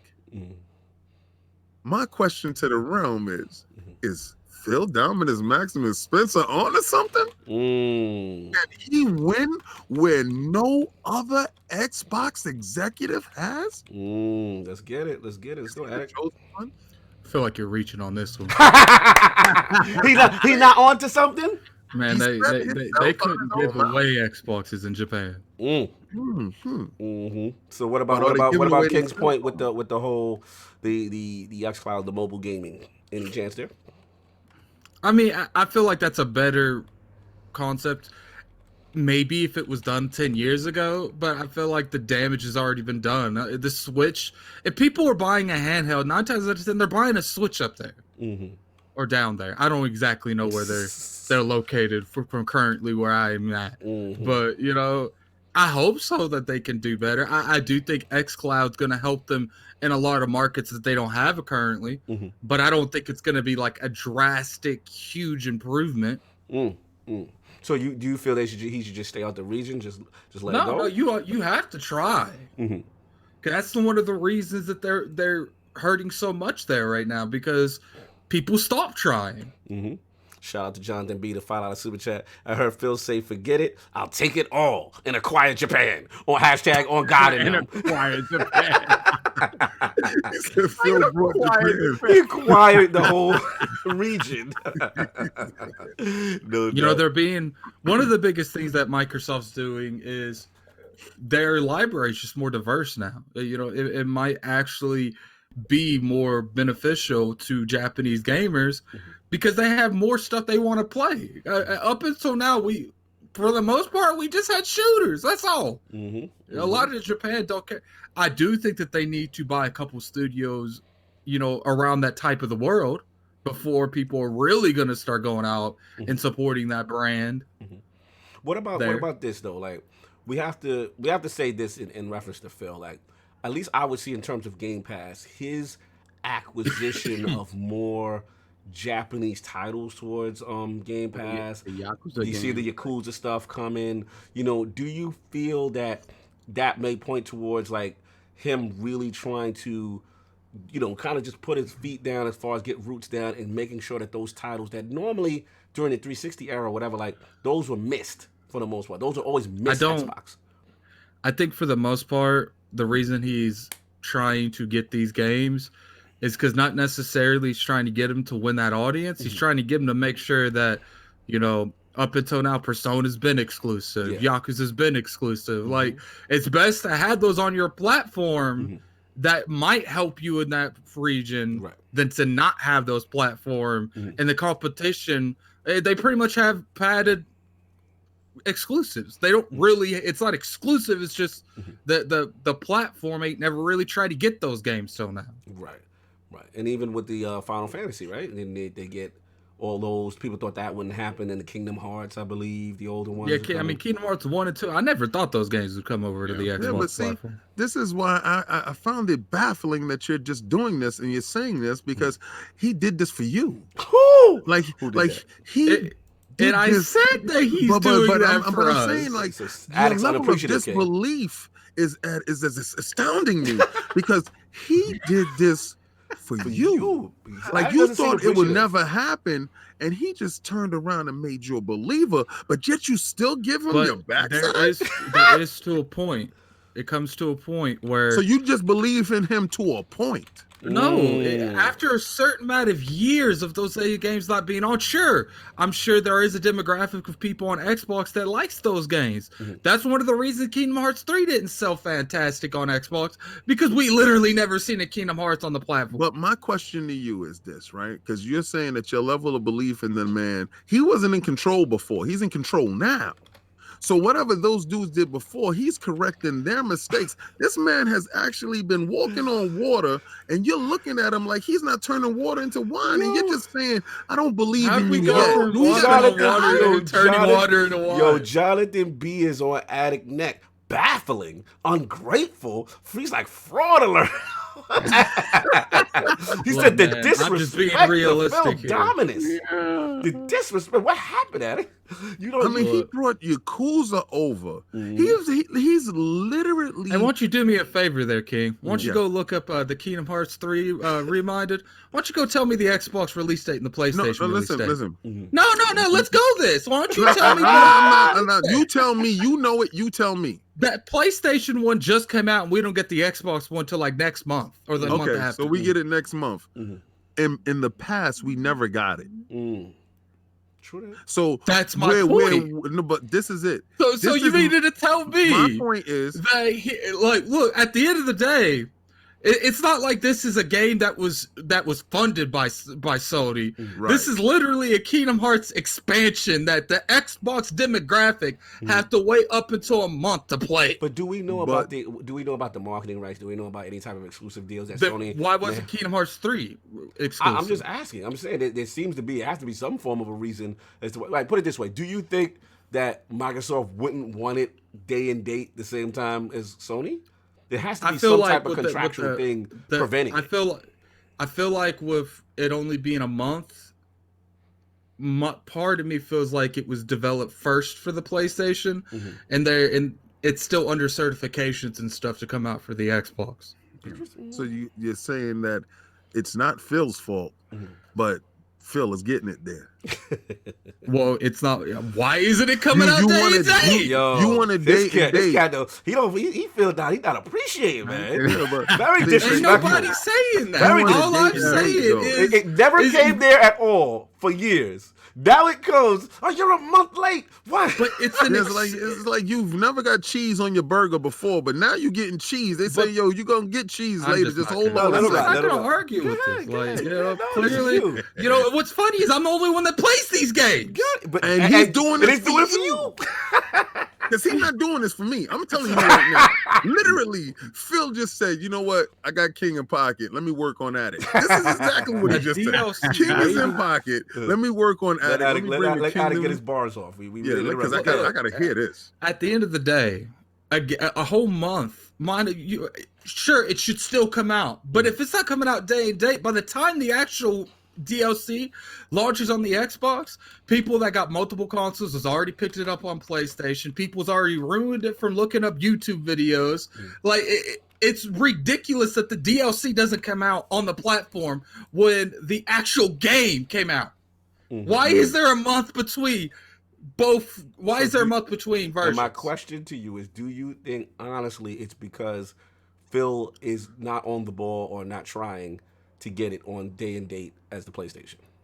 I don't know what's going on because they don't give that information out. All I can say is I can only tell you what's the facts. The facts is that it's on one platform a month before it's on the other, and the actual game came out day and day. Right, so because of that, this doesn't interest you then, that it's even on Xbox, because you want it at the same time. Well, I already looked it up on YouTube because I'm not waiting a month to know the story and what happened. Sure, it's cool that we are getting these games, but let's not act like that he doesn't have a long way to go with this. Oh yeah, absolutely, absolutely. Shout out to JD Game 5 Super Chat. Xbox tried in the early years of 360, which resulted in more than 1.3 million consoles sold in Japan, but then stopped supporting them. # do it again and better. And then yes, Thomas Franks, we do know. Shout out to 2,000 Super Chat that KobeBryant did pass away. Thank you, brother. Did you get the other JD Gaming one? Please about do. the digital Foundry and oh yeah, then I got Victor with the Harada-san Tekken Direct. I got the Victor, but you got to get the JD game above that. Okay, shout out to JD Game with the $5 super chat. Digital Foundry already dealt with this. The IO, this is the last topic. The IO on the Xbox Series X is 40 times faster than current gen Xbox One X, and the PCI Express 4.0 standard is capable of more than 2 times faster than this. Okay. So They said 40 times, right? Because they were saying that the other one was 19. I know I watched somebody's video and I was confused because I watched so many videos while I'm falling asleep. So I know somebody was saying that the Xbox One is 40 times faster and the PlayStation One is 19 times faster. No doubt. Yeah, so Jonathan B's just not happy with Attic. He just said he's flipping side. He's Lord Judas. He's betrayal. He's Lord Judas. Jonathan B is not happy with Addict right now. They don't feel the loyalty. They don't feel. Let's get. So, did you get off on this? I don't know if I forgot if you even got a chance to get off. listen, the fact that he was able to go over to Japan and get those Yakuza games on Game Pass, no less. Not even just bringing them, but bringing them to the service, so that those who have not had an opportunity to try them don't have to go out there and purchase them piecemeal. They're gonna be in Game Pass. I think the relationships that he's fostering over there are continuously getting better and better. I agree 100% with King. They do not. The only way Xbox is really going to be successful in any way, shape, or form over there is xCloud. Mm-hmm. And if you can get Japanese developers in pocket on the Microsoft side to make stuff exclusively for Microsoft that is very Japanese, right? And then you push xCloud over there, I think at least from that point perspective, you can have some success over there. Mm-hmm. They're never going to want a box that comes from America over there. Especially, It could be, they don't even want their own boxes. Like, they don't even want the Switch is kicking PlayStation in the face over there. Because it's just, they just don't want boxes under the TV anymore. Mm-hmm. Everything is portable. Everything is mobile over there. So you need to address. Well, they don't have open space like we do. Well, they don't. They have tiny spaces, which is why their society has just gradually sort of shifted towards more being interested in portable stuff. Mm-hmm. Mm-hmm. So I just don't think. I think xCloud is really the only way they push the Xbox brand over there. Yeah, sure. Now, what he's doing is also what King says. Like, he's doing it for Attic. He's doing it for those gamers over here that love those Japanese games that have not had it on this platform. They need to bring it. They need to bring those games day and date. Neo needs to come out day and date on an Xbox. He has to work towards that, right? Will that ever happen? I don't know, but I know he's working towards it. I think it's important because when you talk about people who have the ability to have both, you give them a decision to have to make. Right. If it's coming out on one a year ahead of time or not at all on the other one, there's no decision to make. No, I agree. I want to get a Kig on it. Oh, actually, it's your topic, so let me jump in real quick. Yeah, listen, I hear where Addie's coming from. You know what I'm saying? I get a sense of frustration with certain things, but I'm leaning towards what King is saying in the sense that, look, at the end of the day, when you haven't had success in an area, right, and it's something that's been overwhelmingly not positive in past generations, you know, you have to still try different approaches to skin the cat, so to speak, right? So we know, like you said, the traditional console solve, that's not going to fly. You know what I'm saying? That's just not the way the culture is over there. And like Alex said, as far as the smaller spaces, the living spaces, you know, mobile is really huge over there. But the thing to me, I don't want to get gas, but I will say that what has given me hope, shout out to Stinger in the chat, he said it. It seems with Phil, which is different from even the Peter Moore and all the other execs, they seem to always like and respect, and they seem amicable to work with him, right? That is something that I feel different. And the reason why I got excited is because I don't know if y'all saw that tweet that Phil is talking about, that King's talking about with Phil, when he said, hey, we went over there, you know, we had this good back from Japan with the team, talking and listening to the amazing studios and publishers about 2020 and beyond. Really strong energy and excitement about gaming future in Japan. Then immediately after he tweets that, this to me was significant. This is my man. When Harada from Tekken responds to you and says, yes, thank you for your time and have a good time, as if y'all been in discussion about something. Like y'all have Tekken is in Game Pass. We know how Tekken was in Game Pass. We know how Tekken debuted on the Microsoft stage that E3. You know what I'm saying? So again, it's these little things. And remember, he was at FanFest, signing the posters and the stuff like this. Is little things that these people aren't seeing. It's like what you call it, King. Is like, you know, you shaking the hand, you kissing the babies. You got to do the groundwork. Like, it feels like Phil is not just throwing money at it; he's doing the groundwork. Now, as far as the studio, I would love for them to purchase studio. How realistic? I don't know. But I feel, and King, me and you talked about this, the approach they need to do is, we do know they're setting up shop out there, right? And my thing is, get a young team that is like homegrown from the area. So we get fresh blood that is a Japanese Xbox exclusive studios. You know what I'm saying? Now, granted, if you can back the money truck up to Namco or From, great, and they accept it, that would be even better. But hey, you might have to start small. You know what I'm saying? So this way you get people from the culture and you nurture. My thing is revisit old franchises that debuted on your system with Miss Walker and Blue Dragon and stuff like that. Go right back to these old franchises that started on your platform. That had made a home there, that has a base. Lost Odyssey was just as good as Final Fantasy games. Right.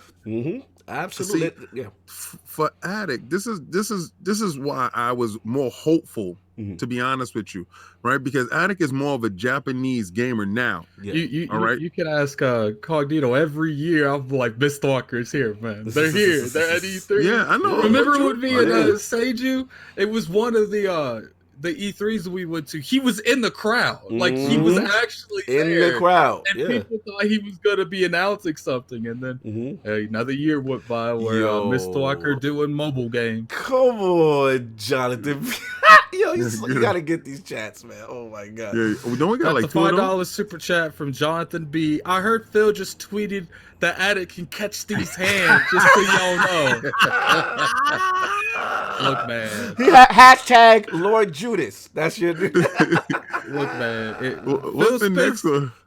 Oh, the one before that, JD Gamer. Shout out to JD Gamer with the $5 super chat. What if the rumor of Lockhart being a 4 teraflop handheld is true? That would be a classic Phil Dominous move. Come be my friend and slice it up. Listen, man. I'm listening. There's a lot of rumors going on with Lockhart. I don't know what to believe right now. You know, all I would say, like I said, to what Attic is talking about, you got to start somewhere. You know what I'm saying? You got to start what I call, it's like the street team. You got to hit the streets. You know what I'm saying? You got to put your flyers out. You just can't throw money on it and walk away, right? And I feel that's what Xbox used to do. Throw money at it, walk away. No, you got the big corporation with the disrespect. Right. So what I would say is, and shout out to GWG. The beginning of the process is what he's doing. He's going out there because, you know, a lot of the biggest reasons that, you know, Konami people, well, not Konami, they don't really make games, but, you know, a lot of these Japanese developers and publishers don't release games on Xboxes because they don't sell that great. Right. But at the end of the day, like, until someone starts making sure these games come here and taking that initial loss from the start and making sure that it gets to that point. Is a loss anymore with Game Pass, Addict? Are these games coming on Game Pass? Well, didn't we get the Final Fantasy series? They're still not there. But they're coming, though. They announced it's coming. They said it's coming. In 2020. So, like, that could be 2020. But all right, but listen. For you, I understand that does not interest you. Right, but you gotta understand there is a huge base of Xbox players. No, I can't wait for those games. Yeah, that's what I'm saying. That's gonna be happy that when those games come. I'm talking about before the Final Fantasy started hitting the platform.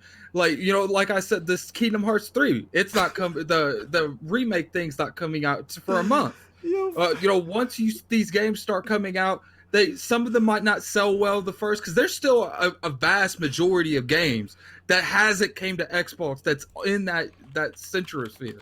And so these games start, you know, being honing on this platform, they're not going to sell more because they don't come here. There's a reason we don't get the personas. Jonathan B's not letting you go. He said Phil put that IOP on his back for Attic, and this is the thanks he gets. He said it is 2020. He said get Attic the calendar. He said it's 2020 right now. He's not letting you go, bro. He's like you are so Lord Judas. He's not letting it go. Shout out to Lanzo86 of the $5 super chat. Miss Walker would be a dream. That's like having MJ on your team. Sakaguchi is the godfather of JRPGs. Yo, Jonathan B, you gotta chill. He said, question, what year is Addict in? This man said 2020, like it's 5 years away. Yo, he not letting it loose. Shout out to Victor Allenstein. Lockhart is the Surface phone. Addict, come on, y'all gotta leave Addict alone now. Come on, Addict to the bushes. We gonna stop this Addict abuse now. He just came back from sickness round. He's getting through it. No, you know what it is. He's still on his medication, so I'm gonna let him rock. No, but to Addict's defense, I do understand what he's saying. You know what I'm saying? I get it. You know, for him, you know, for someone who has these series, he's like, yo, a month later with the DLC and 3 months later when the other dudes got it right now, is still not enough, you know, for him. And all we're saying is just like, look, Phil is working. The fact that it's even on there is a positive. The fact that he's had that presence there is huge. And the last thing I want to say, I was on GWG. Shout out to Grown Women Gaming Podcast. I was on there yesterday. Salute the women of the realm. We were talking about it. And to King's point about leveraging xCloud. You know what I'm saying? And utilizing that tech to be on those mobile devices. And also, you know what I'm saying? Just to get maybe, like I said, a Japanese studio involved in that. Calling it by its proper name. Here we go. What are we doing? Look, I gotta see when it comes to, you know, the next Final Fantasy. I mean, look, Final Fantasy VII Remake. That's not coming to Xbox for a year. You know, let's see if the next Yakuza comes out for Xbox Day and Day, because I'm not convinced it will. Like at the end of the day, like it's like timed exclusives. I've said from the start, they are important. By the time a platform gets these games, it's not going to necessarily, it's not irrelevant. Listen, you're completely right from the casual standpoint, right? Because the casuals, they'll see marketing, right? They'll see Final Fantasy and they'll see on PlayStation, they'll see, you know, the logo goes up. I mean, we literally just got Final Fantasy X. I feel you. How long is it? We've had 6 remakes of this game come out before it actually finally hit Xbox. But who did that for you? But no one is not saying that. He's not doing that. Listen, we're gonna have to stop sitting here and acting like this man ain't moving mountains. No one has acted like he hasn't. He's out here actively putting a mountain on his back and crossing it across the street for you, and you sitting there saying like that feat isn't worthy of his praise. Like he's lit. This it really means nothing to me if Final Fantasy ever shows up. But what he's doing for you though. Well, you know what he's doing? He's making me have to go out and buy a PlayStation to play Final Fantasy VII Remake. And you know what? And then he gave Where's you Final Fantasy VII, King? But he gave you choice. You're gonna go out there with the wash eyes because you're gonna be playing it with the burnt eyes. I gotta wait a month to play Kingdom Hearts 3. If I want to, I gotta play it on PlayStation. What he told you is you can wait a month and play with the superior graphics. So you can go over there with the dynamic resolution and have fun. Where's all the Dragon Quest games, King? But when you got to get the cataract fixtures, this is what happens. You go over there, you play over there, you're going to have to fix the cataracts later. So if you want to save your eyeballs, you can sit over here and wait for it to show up. The checkerboard, I guess is the checkerboard, that's what we doing, King? Yeah, the checkerboard is going to mess up your eyeballs. Oh, my God. So what do you want? You mad at Phil because he's saving your eyeballs? Like, I'm trying to tell you, man, you got to slow down, man. Don't be moving too fast. You're going to mess your eyeballs up. Addict, Phil left his family to go to Japan for you. Phil went to Japan for his job. Stop acting like he went there and he sat there at the airport. Now I'll be back sometime next year. I love you guys. Who did that? Stop acting like he paid for his trip to go to Japan. You know what? He's mad right now. He slammed his coffee right now because he's listening to the podcast. He said, "This ungrateful." He said, I just went over there. Are you really serious? Guys be acting like he paid for his trip to Japan. Phil, I just want to be clear. Lord Addict's comments do not represent the whole of our... It only represents the person that actually plays these games. I'll buy Final Fantasy 7. Come on now. I'm with you on the remake. Stop it. Yo, Cog. He said, I know, Cog. I know. Well, okay.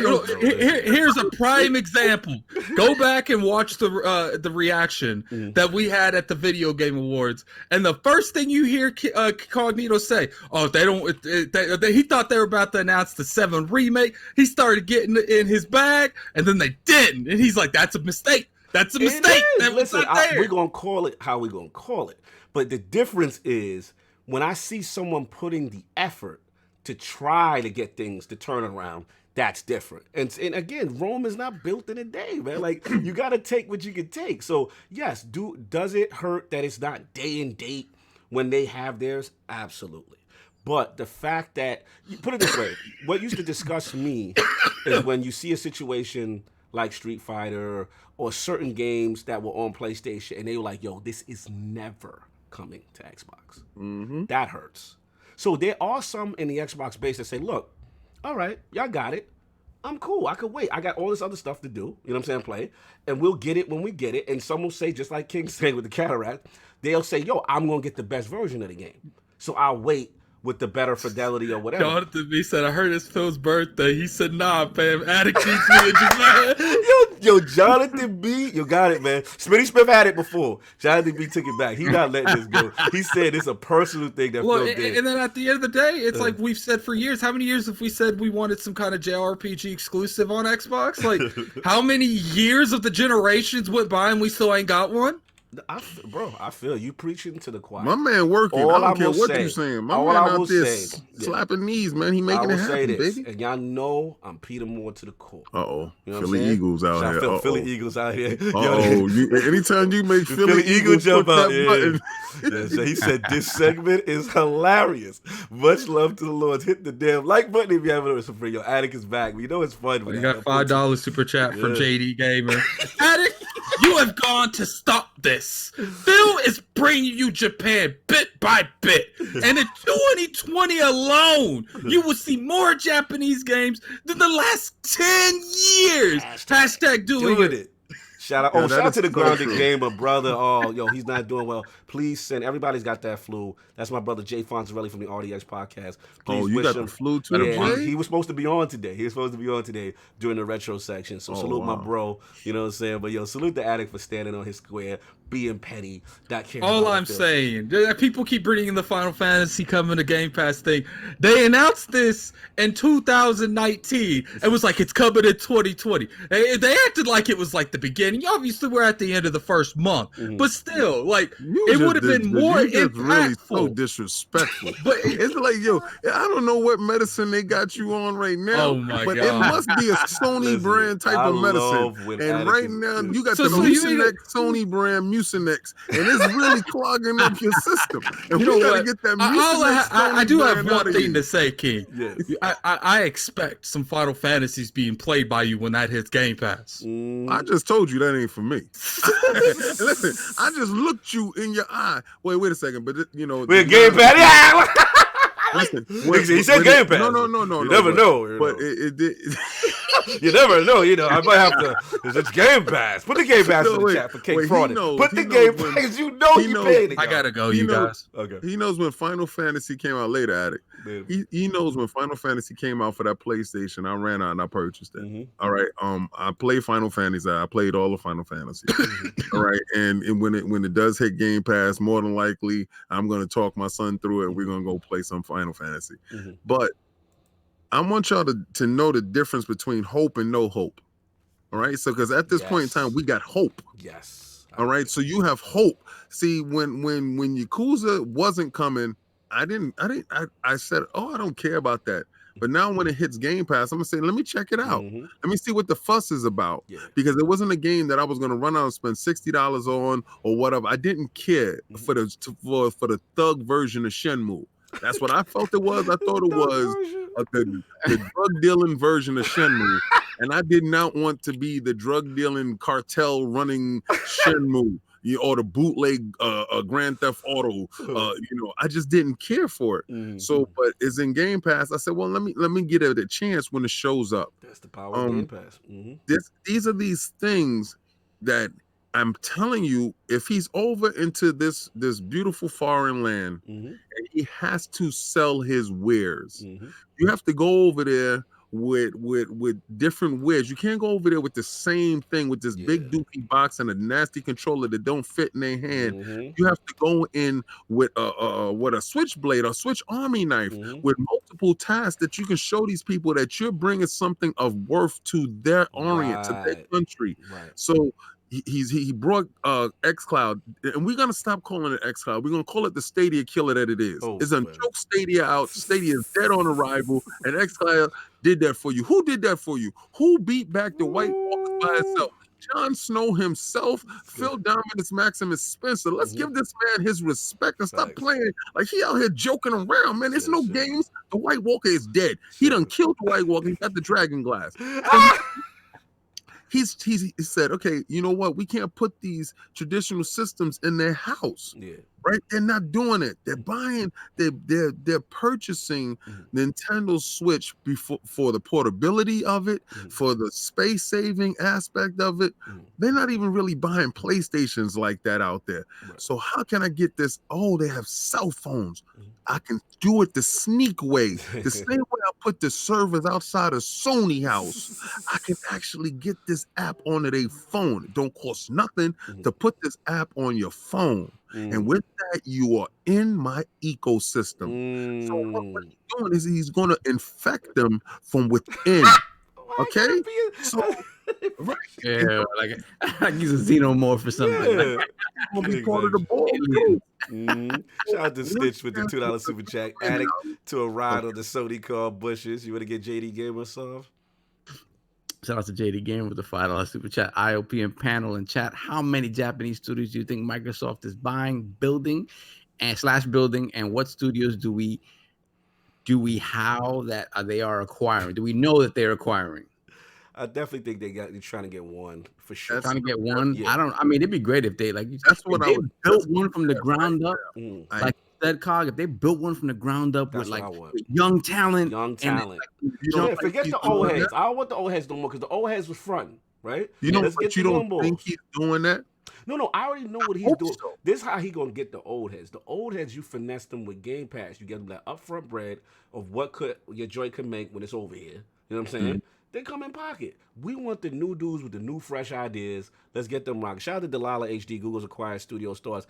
Honestly, that scares me because if they acquire studios, that means it's exclusive to that platform, and I don't want to hear about no title I want exclusive to Stadia. To be honest, that's just me. You know what I'm saying? Stadia's gonna die a horrible death. They're already dead on arrival. Nobody want to purchase their stuff. They have to switch up their whole model. That whole the free version that is supposed to come out sometime this year, that needs to come ASAP, or otherwise they're done. That's why I was so happy that Destiny got announced on xCloud, because I was scared that it was locked in to Stadia contractually or something.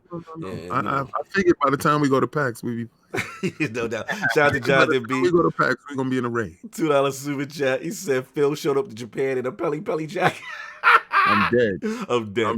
We gotta move on. That's the end of the show. We gotta move on. Saul, we'll blast through the last one. This is the quickest, funniest thing that's fine. ever. So yeah, Nintendo, one of the companies who's always been known. That's why they want this to be. We'll go through this real quick. 2 minutes. Forward facing, and pro consumer. So they locked it. So apparently, they have been in a 2-year battle with the Norwegian Consumer Council over what is their right over there, because it's not illegal, over their right to deny people refunds on eShop digital purchases. It was in the courts for 2 years, and just recently it was decided that they were not in the wrong, so they can continue to not allow refunds for pre-orders on digital purchases. No, across the board. Because at first there was something that I read that said, well, if you pre-ordered the game and you downloaded it, right? And you downloaded it, but the game still wasn't available, but you were able to download it early, you're done. You have to keep that game. Right. And so when you look at Nintendo's policy, it's straight up none. Like if you pre-order it and the game is a month away, no canceling that. Yeah. Listen, Nintendo has never cared a rat's ass about you. I think even more than PlayStation and Xbox, because they're all money grubbing companies, right? Yeah. But you have to have something forward facing that brings in your customers, right? It's the nature of the big corporation. But Nintendo has never shied away from being very blatant about shysting you over. Like what helps them is that the Mario image makes people think, oh, they're the greatest, they're kid friendly, this and the other. Look at me. But they are the shystiest when it comes to milking you for money. And this is one of my favorite. This is one of the most egregious examples of this. This is not good. You should be able to return a game you have not yet played. Listen, you know what's pathetic about it is that they're the only company that's doing this. Yes. Like, even Sony, even like you can cancel your pre-order, you know what I'm saying? You can refund your eShop. Listen, Grandpa been finessing a long time. You know what I'm saying? And one thing about Grandpa, he don't put none of his games on sale. He is hand over fist. He about his bread. He like, this is how I got to this position. I'm not changing. We gonna go to court and you're not gonna get these refunds. And that's how it's going down. And that's just how he move. That's just how he is. You see how they're sitting there laughing like it's all good and funny? You see how they all, that's the Kool-Aid they drank. They got their mind washed out. You don't see how their mind is washed out? Like, had this been somebody else, they wouldn't be smiling and joking and kikiing. This is what they do. Then they do this to you, then they come out and be like, it's a me. And then you forget. Everything is... Listen, they're not gonna stop me right now. So listen, let me tell you something. What's going on here right now is they perpetuating this propaganda. They're pushing it right now. Listen, what y'all do right now is don't pre-order anything on Nintendo. Don't pre-order anything because ever. I'm gonna tell you right now. They said your money's in, it's locked, and make sure that your Switch is turned off and your kids can't get inside. Because if a kid go in there and he pre-order a whole bunch of games, it's just little by little, just 50 cent, 50 cent, 50 cent, 50 cent, 50 cent, 50 cent, and you are in for $2,000. Yeah, yo, that's a good point. Real talk. That is a good point. You know how many kids didn't like? I used to even Google. There was one time, real true story. This is a funny good story. There was a Transformers sauce. Transformer. What you gonna know about this stuff? Shout out to Sinister if he's in the chat. There's this Transformer card game that your boy was mad addicted to, right? Like your boy, like it was G1 Transformers. I spent like a good $200 in this game buying stupidness, right? So it went so bad that Google contacted me and said, "Look, we see these abnormal amount of digital purchases on your account. So, and we just want to make sure and dispute." Right? So I said, "Yo, my kid, he went crazy. I'm so glad you reached out because I was trying."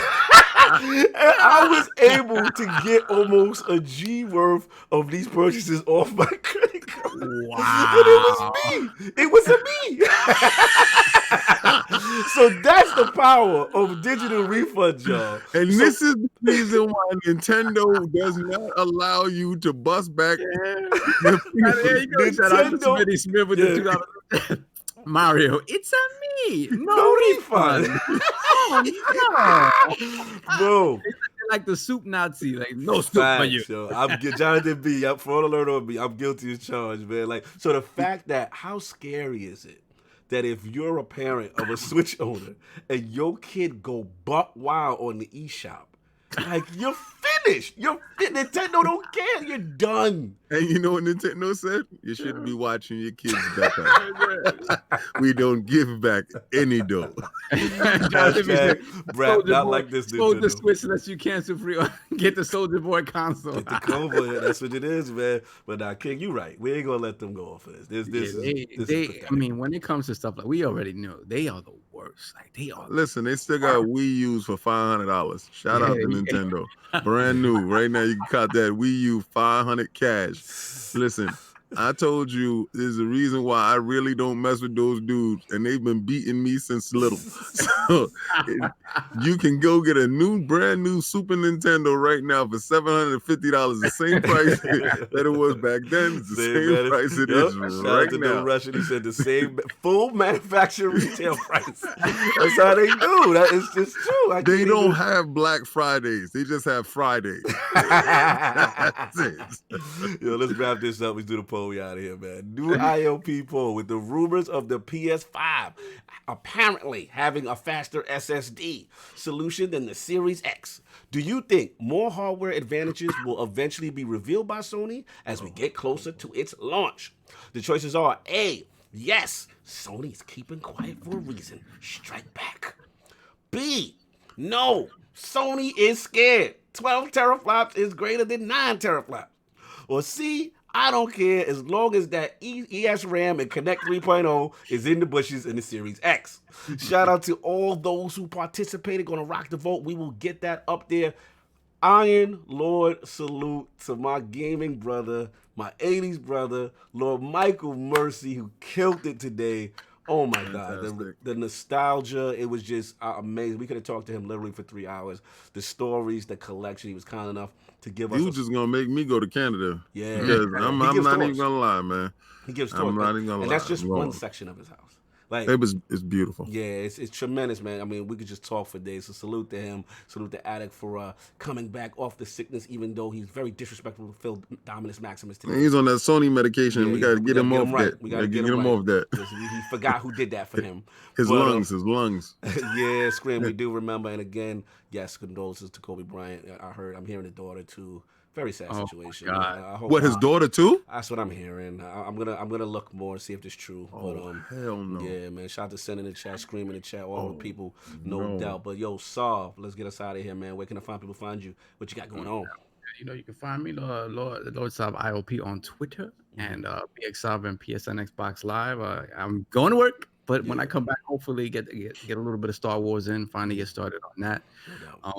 And yeah, like I said before, man, like shout out and just get better to Lord Hazardor, Lord Clowns, actually Lord Cat Daddy, Lord Bloody Nux just posted something about his aunt, so condolences as well. I mean, this is horrible, guys. So just keep your chin up, try to enjoy the rest of your Sunday with your families. Yeah, appreciate who you have still with us. Lord King, man, it was good to have you back in here shooting the fire. You know what I'm saying? Yo, you woke me up this morning. I was dead sleep, boy. When you called, I was like, I know it's coming right now. I felt it. Because you knew the sleep was too good. The sleep was too good. I looked at my phone. I was like, oh, God, it's on. It's on right now. It's on. I said, oh, my God, I ain't getting no sleep. Dude, Yo, Check it out right there, boy. I know y'all can find. First of all, you can find me on Twitter. You can catch me on that Twitter, beating back them Sony dudes with my Lord. with Yo, the you be stick. gooning out there. I can't. Man. You oh my God. Straight choking them down. Ooh, you gonna learn today. But yo, check that out. See that KOS right there? Woo. You see, ooh, turn the beat around. Yeah. That 20 Spider-Man 2099. I had that comic too. Yo, it is by far one of the best sculpts on a character. Yeah. I'm not even gonna front. Like, What's crazy is when you show the in the dark joint. Oh, the light up feature right now is that. on purple. Yeah. It has a CPU inside the main housing. Dope. And that gyroscope, beautiful mess thing that they got going on there. And the wondrous minds of the artists who put this together. This is Prime One Studios. And until I can get a better Spider-Man, that is my main Spider-Man. This week we have I had to do 3 quick videos. Well, not 3 quick video, but 3 videos, because I got these from eBay. Well, not this one. This one came from a Facebook friend and my statue group. So he had to go up out of respect. And then the other 2 that I got is from eBay. So I had to check those out, because anytime you purchase from eBay, don't trust them, boy. Never do. Right. So those videos are going up. Cog is ecstatic about the next video, because it's one of his villains. This is a month of Spider-Man, so I'm giving you Spider-Man, 4 weeks of Spider-Man love. Woo! So you're going to get villains, and also you started off with the hero. That's at KOS. Also go to lordsofgaming.net, where we have new and exciting writers. LordCognito posts daily. Wow. When Cognito talks about on his segment right now at the end, he'll tell you the new writers that we have in. I'm not privy to say that stuff yet until he announces it, until the ink is dry. Then he announces that stuff. But it is a beautiful thing to see. If you've never been to the website, it brought a tear to my eye, because most of the time I'm looking at it through my phone. When I got a chance to look at it on my PC, to be a part of something that beautiful and that epic brought a tear to my eye. Also, we've been throwing Attic in the bushes. Shout out to In the Bushes in the Teespring store. Throw 'em in the bushes. Who did that for you? We have a ton of catchphrases, a ton of IOP isms that's there. And also, rep your Lord, because you got LordCognito, you got Lord Attic, you got Lord Sovereign. Rep the 4 horsemen, y'all. The 4 horsemen is in there. He's rocking it right now. Also, we're going to PAX, guys. Let me say something that's so monumental, because of how I feel for the community, how I feel about the team, how I feel about everybody that's been collabing. Every last person that's going to PAX is media. And I'm not telling you we got 1 media pass, we got 2 media. No, every last person that's on the team, we got a 2-man team that's going in. That's consistent of 3 people each. So the house is full in PAX. The team is full media. That means no man left behind. Woo! Every man walking in that door is 100% media. And that's done through you guys. To support the level of dedication that you give us, we're giving back to you. And trust and believe. You hit that join button. You joined on us. We're going to give you so much content that is going to, you're really going to understand the level of worth that we're bringing to you. PAX is our home. And we're going to go in there stomping the yard. It's gonna be a special one. We're definitely looking forward to it. Again, shout out to all the lords that also, got their media badges, the Lognet, lordsofgaming.net. Just been tremendous. The writers have been phenomenal. Definitely want to salute the 2 new writers on board. I want to shout my boy Videotech UK. Tremendous Red Dead Redemption article right now. Please check it out. He is killing these streets right now. Super talented from the UK. Of course, my boy Darth Chalice from Croatia in the building. breaking down the technical knowledge, breaking down frame rates. He has a great article up right now, lordsofgaming.net. And soon to be, the ink is dry, but we're making it happen with the contract. You know what I'm saying? But soon to be, hopefully, you know what I'm saying? I can say it because, you know, I talked to him, is the Rage Virus, man. Rage Virus is tremendous. Wow. Right now, he has an amazing piece on Ninja Theory, everything that they're doing, all the new projects, Project Mara. Please, man, again, lordsofgaming.net. If y'all not on there, like, listen, it is moving. The support is crazy. Please keep sharing those articles. Keep retweeting those articles. It really helps us. And that's what we do. We get, because of what you guys have done for us, we get a chance to be media. So, yo, lordsofgaming.net, y'all. Y'all know the deal. Support the realm. We out here, lordsofgaming.net. Check us out. And we will be at PAX. Like King said, we're going to stomp this yard. We're going to provide y'all coverage that y'all never seen before. Exclusive members will get some actually exclusive footage and stuff on the cutting room floor. Some stuff that we left out that will be exclusive to them. So make sure you remember, you get the cool emojis you already see. Y'all get the who done that for yous and all that fun stuff. And yeah, that's pretty much all I got. Everybody, look, enjoy your Sunday. Again, shout out to Michael Mercy. We got some more fun guests coming up. Oh, February's going to be huge, y'all. We got some big guests coming up. Please stay in touch. Ken, you want to say something before you head out? No. It's huge for Game Pass and it's huge for us. Yeah, no doubt. Everybody, look, enjoy your Sunday. I send our condolences to the people that we lost today. And again, everyone that you do have and that's around you, show some love and appreciate them because life is short, y'all. Y'all already know what it is. So enjoy. We out of here. Peace.